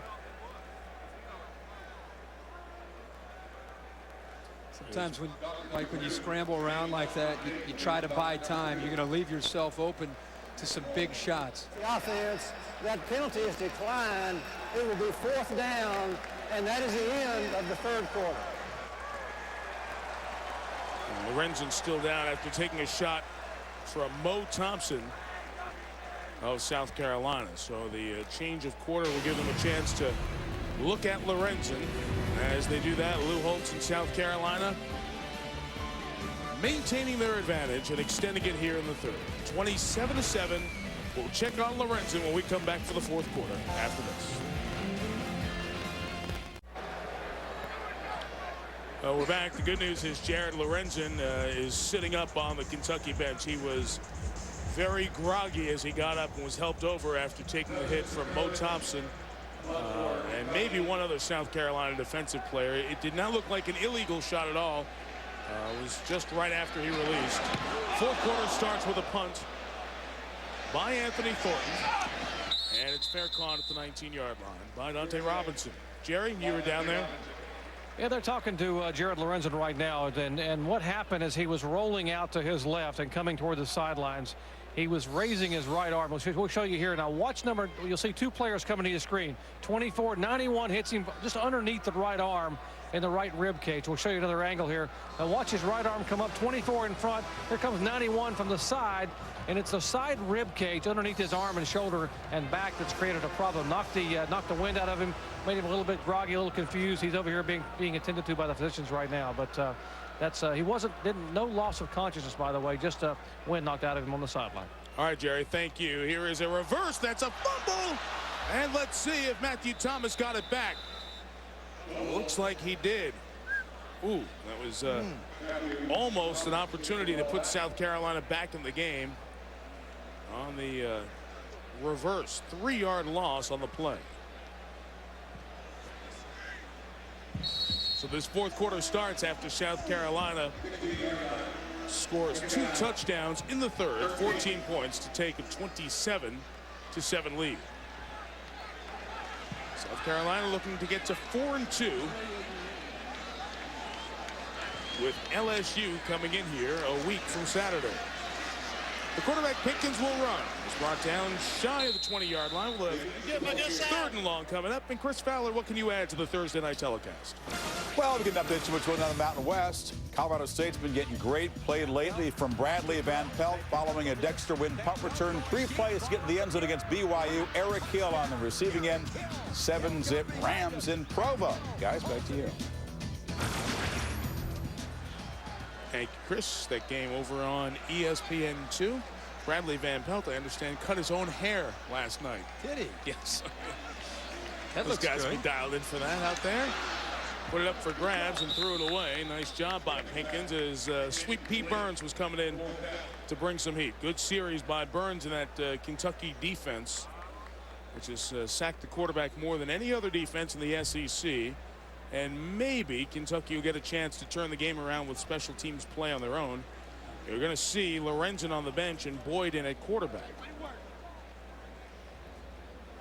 That will change the Kentucky attack a little bit. Looks like Boyd is a better runner than Lorenzen. Might need not quite the passer. So you might see some kind of quarterback draws and things like that in there. That's what I do anyhow. They're going to have to. Yep. Derek Abney back deep to receive. Running rugby, hard to return kick. Abney took it on a hop, made the first man miss, but couldn't get past the next line as he's brought down after a 5-yard return. Ike Crowfoot, the long snapper, made the play. Those of you just joining us, here's what's happened tonight in Columbia, South Carolina. The end of the third quarter. Jared Lorenzen put on the sideline by this Mo Thompson hit. Up by the jawline as well. Lorenzen just 10 of 18 throwing. Meantime, Dacus Turman, the sophomore running back, doesn't have all the yards. Demetrius Summers has the yards with 60, but Turman has punched it in 3 times on short runs. So the new quarterback, Shane Boyd, the junior, takes over in Kentucky's best field position of the night. Get a play-action pass opportunity here. Nice pass to Bruce Fowler. That's what he asked for. It's the walk-on tight end who went to Isidore Newman High School, same high school as Eli Manning. Let's check the flag that's down at the 35-yard line. While they sort that out, let's go visit with Jerry for a second. Guys, update Jared Lorenzen's situation. Now, we were told initially it was a rib area, which is what he was complaining of when he got up. Well, listen to the referee here. Defense for a late hit, 15-yard penalty, automatic first down. But now we're being told that apparently that hit by Corey Peebles, a 24 that came in up front, that got him in the side of the helmet, that's really the problem we're dealing with right now. He's a little bit confused and dazed. The word is he may be done for the evening. Got the helmet over his face there, but that hit in the side of the helmet by Peebles, the first of the 2 players. Of course, Mo coming in later and got the ribs, but it might have been Peebles that did most of the damage to basically keep him out for the remainder of the night. Okay, Doc, thanks. Looks like a groggy young man down there to me. Late hit penalty, tax on 15 from the 24. Here is Boyd again, stepping up, taking off, and getting down to the 19-yard line. Pickup of 5. Again, Boyd, an experienced quarterback. He started 5 times after Lorenzen was benched in 2001. Right away, Ron Hudson is getting Boyd to the outside and giving him the option of using his feet and also his arm. He's got plenty of arm. You can see the time he was able to zip it into the tight end Fowler, and this time using his nifty moves to pick up 5 more yards. Totally different feel when Boyd gets under center. Arliss Beach is the lone running back. And some option with Beach. Get the corner, get a first down, and a flag comes in here at the 12.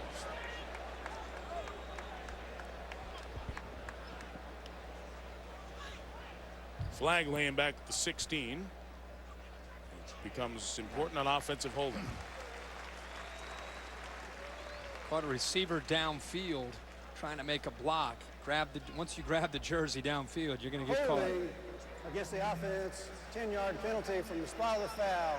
Replay, second down. You know, guys, we've talked about Rich Brooks a lot. It's funny, when the athletic director called about the Kentucky opening after Guy Mars went to Baylor, first call Rich Brooks to bounce some names off him. Second call, Rich said, what about me? And he had an interview at San Diego State a couple of years ago. He left the NFL and knew he didn't want to go back to the NFL. I figured he'd rather be home than coaching there, and he was a defensive coordinator for South Carolina legend Dan Reeves on the Falcons team that went to the Super Bowl in 2000. But after sitting out at Oregon for a couple of years, he really got the itch to get back in. Boyd taking off, changes hands to the correct hand, got a big block and got down to the 11-yard line. Well, down 27-7. One thing Drake Davis and Kentucky is not doing is folding the tent and heading to Lexington. Well, no, I mean, they may not have a chance to come back and win this game. You never know. But the thing is, you want to see your team continue to compete. There's so much of the season remaining. It's important for a first-year coach to see his team fight, and that's what they're doing here. Boyd's athletic ability, and how about the block here by Davis? Boom! I mean, that is knocking a linebacker, Marcus Lawrence, on his back. Lawrence comes up. He thinks he's got a beat on him. No, you don't. Hello. First and 10 from the 11, just a couple of yards up the middle with Arliss Beach. Just up here looking at this, it looked like to me, no matter what Lorenzen's physical stature is, next week, I'd play this kid Boyd.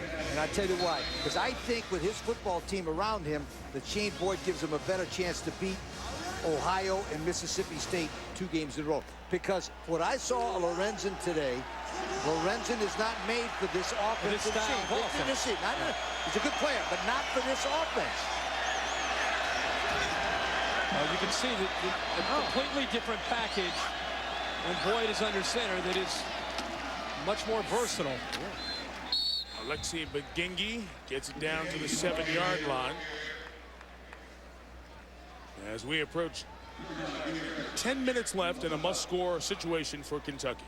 By the way, that block by Drake Davis, number 26, he hit a linebacker. When he hit Marcus Lawrence is the leading tackler for South Carolina, 6'3", 235 pounds. And how big is Davis? Davis is 5'7", 170, and he unloaded on Lawrence. Physics lesson there. Good to see Lorenzen back up and watching, perhaps feeling a little bit better. Timeout called by South Carolina. They had 10. That doesn't really get the job done, does it? Be right back for a 3rd down and 6. Kentucky must score a touchdown here.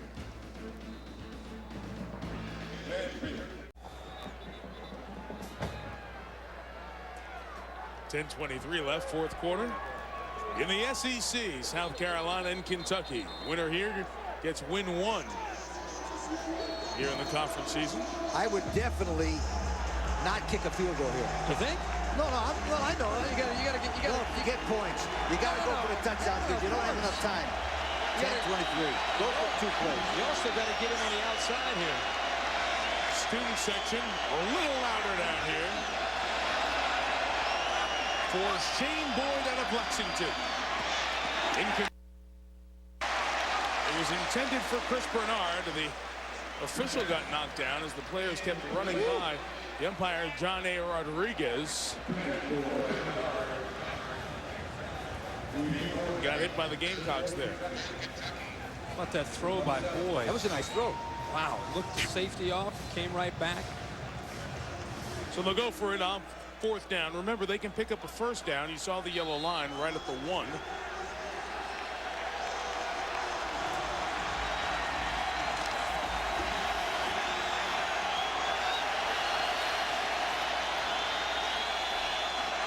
Life in the SEC.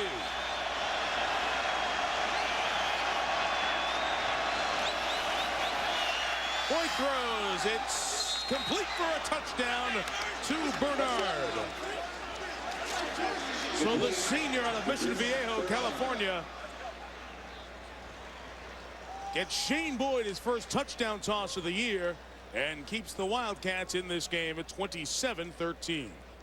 Chris Bernard played at Saddlebrook Junior College. One thing I was interested about him, he played 4 sports in high school in California. That guy is a good-looking athlete at 6'1", 188. Versatile enough, he can run for governor out there. Oh, we're done with that, right? See, that's okay. I won't get into it. Never. Taylor Begley for the extra point. Get him going. How about all the people that threw away their vote in that election? See that in the paper today? 49 people getting all those votes.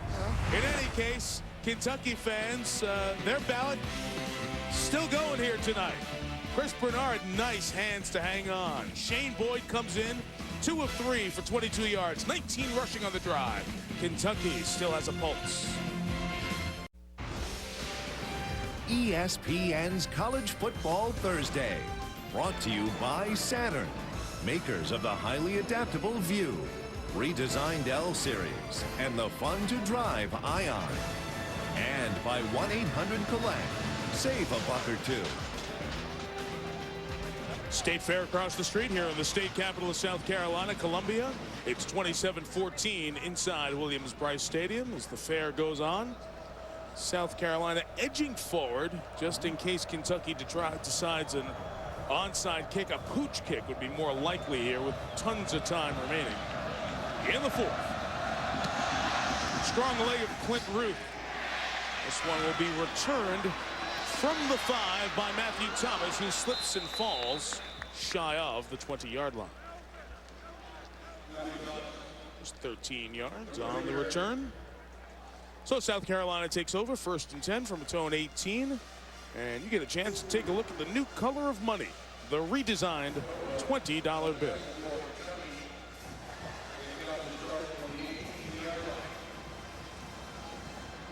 Reminder, as soon as we're done, Sports Center. Baseball tonight will have the baseball recap. Peter Gammons, along with the guys, will have the update of everything that happened in baseball this evening. The Red Sox-Yankees playoff game. 1st and 10 for Dontrell Pinkins in South Carolina. And the run with Dacus Turman. 3 touchdown runs on the night. He gets 3 yards. If Kentucky's defense can force a 3-and-out, certainly will keep the Wildcats in this one. As mentioned, SportsCenter's ahead. Of course, a lot going on today, and they will have the full recap, not just of the baseball, but the graphic discovery in the Kobe Bryant case. Talk about Jarrett Payton, who we saw last week, and Sox-Yanks game 2 of the ALCS in New York. All coming up on SportsCenter as soon as we're done tonight. This is 2nd and 6. Turman is spun, and he's a couple of yards shy of the 1st down. We have 3rd down coming up after Kentucky showed some signs of life offensively. They showed some life, Mike, and I thought it was an interesting call on 4th down. This is the 3rd down call. Look at the inside leverage here by the defensive back. He's trying to take away the slant, and Kentucky on 3rd down tries to slide it in there as best they can, but the inside leverage makes it a tough catch. The same exact play, this time the inside leverage, and they decide to come back and go to the out cut on 4th down, and they were able to take advantage of inside leverage there by the defensive back, DeAndre Island. If Kentucky can stop him here, they still got a chance to win the football game with Boyd at quarterback. A run with Turman, bounces off one tackle, but enough of a hit from Jeremy Caudle, who may have been shaken up as he got in there to stop Turman, will force a punt for South Carolina. They need Derek Abney to break one right here to put him back into the football game and get him within that one touchdown. Well, that's what's hurt him tonight. Special teams. Got it, have they? I think everybody expected Abney to be a big factor, and it's been South Carolina's return teams.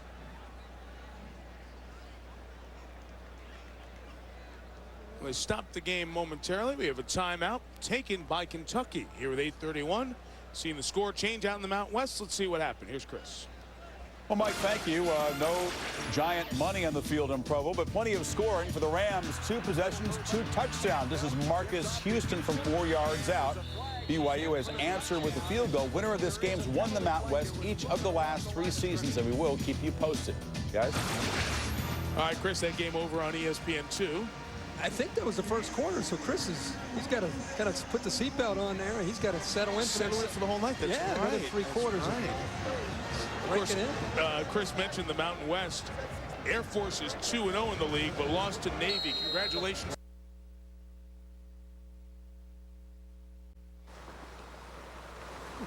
That's the new Colonial Center, which was known as the Carolina Center for a brief year. They just got the new name, the 18,000-seat basketball arena here in Columbia. $64 million facility that opened less than a year ago in November of '02. Dave Odom and the Gamecock basketball team will be battling here in the SEC. Practice starts in a week or so. And we'll see South Carolina on ESPN coming up. The college hoop season about a month away now. 1st and 10 after the timeout. And the toss to Demetrius Summers, the freshman. Freshman tries to stay in bounds as Jeremy Caudle pulls him down for a loss of 3. South Carolina, remember, has just 1 timeout. So too does Kentucky. That's the most important thing with 4 minutes to go. Now, Kirk, you and I talked about this in the Miami-West Virginia game. This is what I call, remember, tick, tick, tick, tick, tick, tick, tick, tick, tick. You're playing against the clock now, and that's the most important thing, that everybody that touches the football puts 2 hands on the ball. If you catch it, put 2 hands on the ball. If you run it, 2 hands on the ball, because you can't turn it over like Jared Payton did last week and almost lost the football game. The best offensive lineman, Terrell Wharton's out of the game, and we get a motion flag with the change on the offensive line.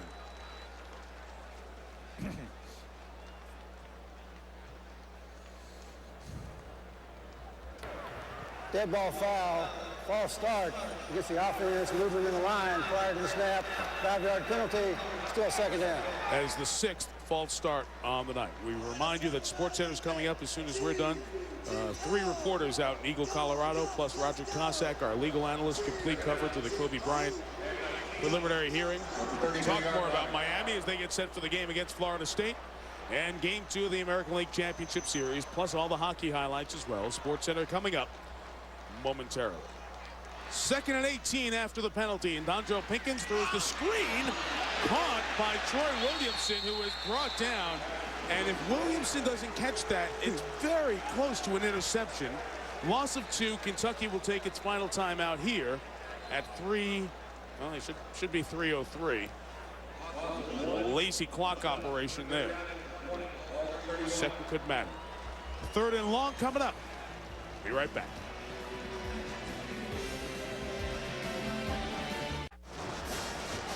Well, the fact that this game became tight might get Lou Holtz over 6,000 steps tonight. He's working that sideline, but, Coach, he was in there with his son on that offensive huddle. Oh, absolutely. The AARP guy went over and told his young man, nothing foolish here, young man. Punt the ball if we have to. Not to mention they're out of timeouts. Get that clock moving. Very, very careful. 3rd and 20 to the freshman Demetrius Summers. Tick, tick, tick, tick. He gets to the 40 and will go down there. And so Kentucky will probably get the ball with about 2:05, 2:06 left on the clock.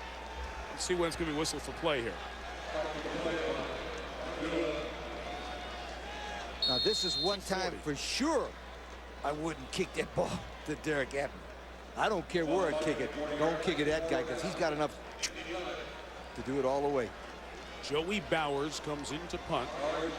2 different punters. Bowers more often is the one who rolls to the right and punts.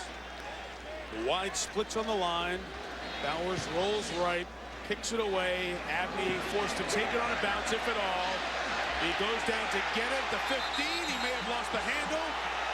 They say he's down there because his knee was down on the ground as he had his hands on it.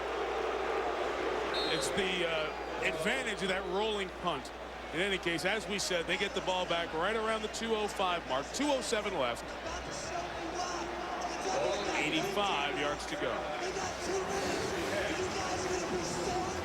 Abney's pride almost cost him here. He wants to take every punt. He's down right there. He's got control of it. And at this point, he had control. And his knee was down. You know, that snap was very important by 61 Profoot. I have to mention his name because his mom and dad are friends of mine. Oh, good, thanks. And I promised them I'd mention his name. Good, you were running out of time. But I know, that's why I had to do it the last play. Here we go. Nearly 80,000 on their feet, trying to encourage the South Carolina defense. Out of timeout, Shane Boyd throws, incomplete. Second down coming up. It was intended for Keenan Burton. This is a South Carolina team that, in addition to personnel and new systems, 3 coaches in 4 years, they need to learn how to believe. They always expect the bad thing to happen to them. It happened against Florida. And they need one of these experiences to turn around into a positive. Just think back to the LSU miracle play last year, or the interception by Lorenzen. And there are about 80,000 people here in the state capital of South Carolina who don't want that night to be tonight when they start believing. Boyd, pressure, throws, complete. It'll be third, about a yard and a half. Caught by Keenan Burton.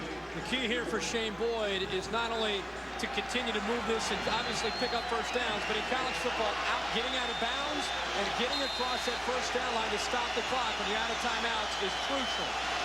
Third and a yard. He's the backup quarterback. In trouble. He's got to try to get a first down here on third down. Incomplete. Oh, nice defensive play to break it up by DeAndre Island as he was going out of bounds. Trying to hit Chris Bernard to the sideline there. Island just sneaked back with that right hand. Fourth down. Got to make it or you're going home with a loss.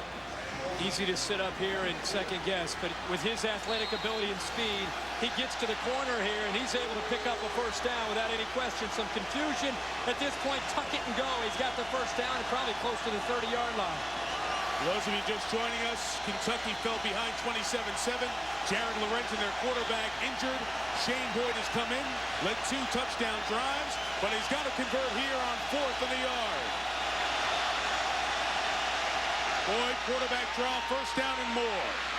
He gets to the 30, clock stops to move the chains with 1:27 to go. Every coach in college football works the 2-minute drill at the end of every practice. Spring football, 2-a-days during the season. You work it a lot of times against your first units from first units. It's drilled into you how to work every different situation. Even when you're the backup quarterback, Shane Boyd knows what to do. Clock moving from the 30. They need a touchdown. Boyd throws. It's complete, but that's going to keep the clock moving. 3 yards to Glenn Holt. No timeouts left. Remember, they burned one when they were standing on the sideline after a kickoff and couldn't get the play in. Couldn't get the players on the field. They need to throw the football down the field, even if they have to take a chance. Well, even if it's incomplete, that stops the clock. Well, you might get pass interference. You might get something. Throw it down the field. Shane Boyd is flush. He loads up and throws. Deflected and incomplete. Jason Capers, a backup defensive end, brought some heat. And it was tipped away by Dante Robinson. South Carolina's in the same boat as well. You know, they thought they had the game against Tennessee and watched it slip away in overtime. So they, too, are looking for the positive moment of the season. Try to get to 4-2 with home games against Ohio and Mississippi State the next couple. This pass must go at least 10 yards. Because if they complete it and it's not a first down, it's all over. 3rd and 8. Boyd underneath. That's going to be shy of the first down to Bruce Fowler, a walk-on who's in a tight end. The time's running down, but it's also 4th down. They need to get to the 41-yard line. That's what I said, and he can't spike the ball, see? I'm surprised they stopped the clock there. Maybe because South Carolina players weren't getting up quick enough. That's really surprising. No. Very surprising. Kentucky catches a break. Yeah, but it did restart very quickly there. Got to make a first down here. Boyd. Rose. Incomplete. No flags. South Carolina should get this one.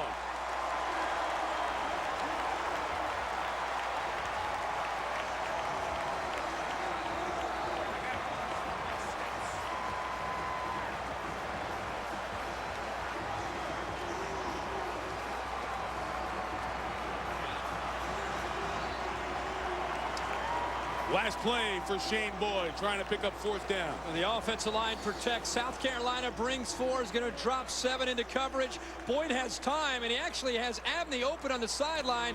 He just got excited and threw the ball with a lot of velocity, and it sailed on him. Tough catch for Abney. Lou Holtz, by the way, we were counting his steps tonight. 5,967 up until now. I bet the fourth quarter set the record. Wait a minute. Count those across the field, too. We'll get him to 6,000 for the night. Rich Brooks' team falls to 0-3 in the league. 2-4 overall. Lou Holtz' team 1-2 in the league. They're up to 4-2. And as I mentioned, they're home for a couple with Kentucky and LSU the next couple of games. Our Wrangler player of the game is the man who ran it in 3 times for touchdown tonight, Dacus Turman. Even though Summers had 66 yards, held under 100. Turman was the guy who got the business done. He's our Wrangler player of the game. South Carolina beats Kentucky 27-21. We'll see you next week in the ACC for Clemson, NC State. With Lee Corso, Kirk Herbstreit, Dr. Jerry Punch, Mike Tirico. See you on ESPN News for the post-game coverage momentarily. And thank you for watching this presentation of ESPN, the worldwide leader in sports. For more, log on to ESPN.com. Good night from Columbia, and off we go to SportsCenter.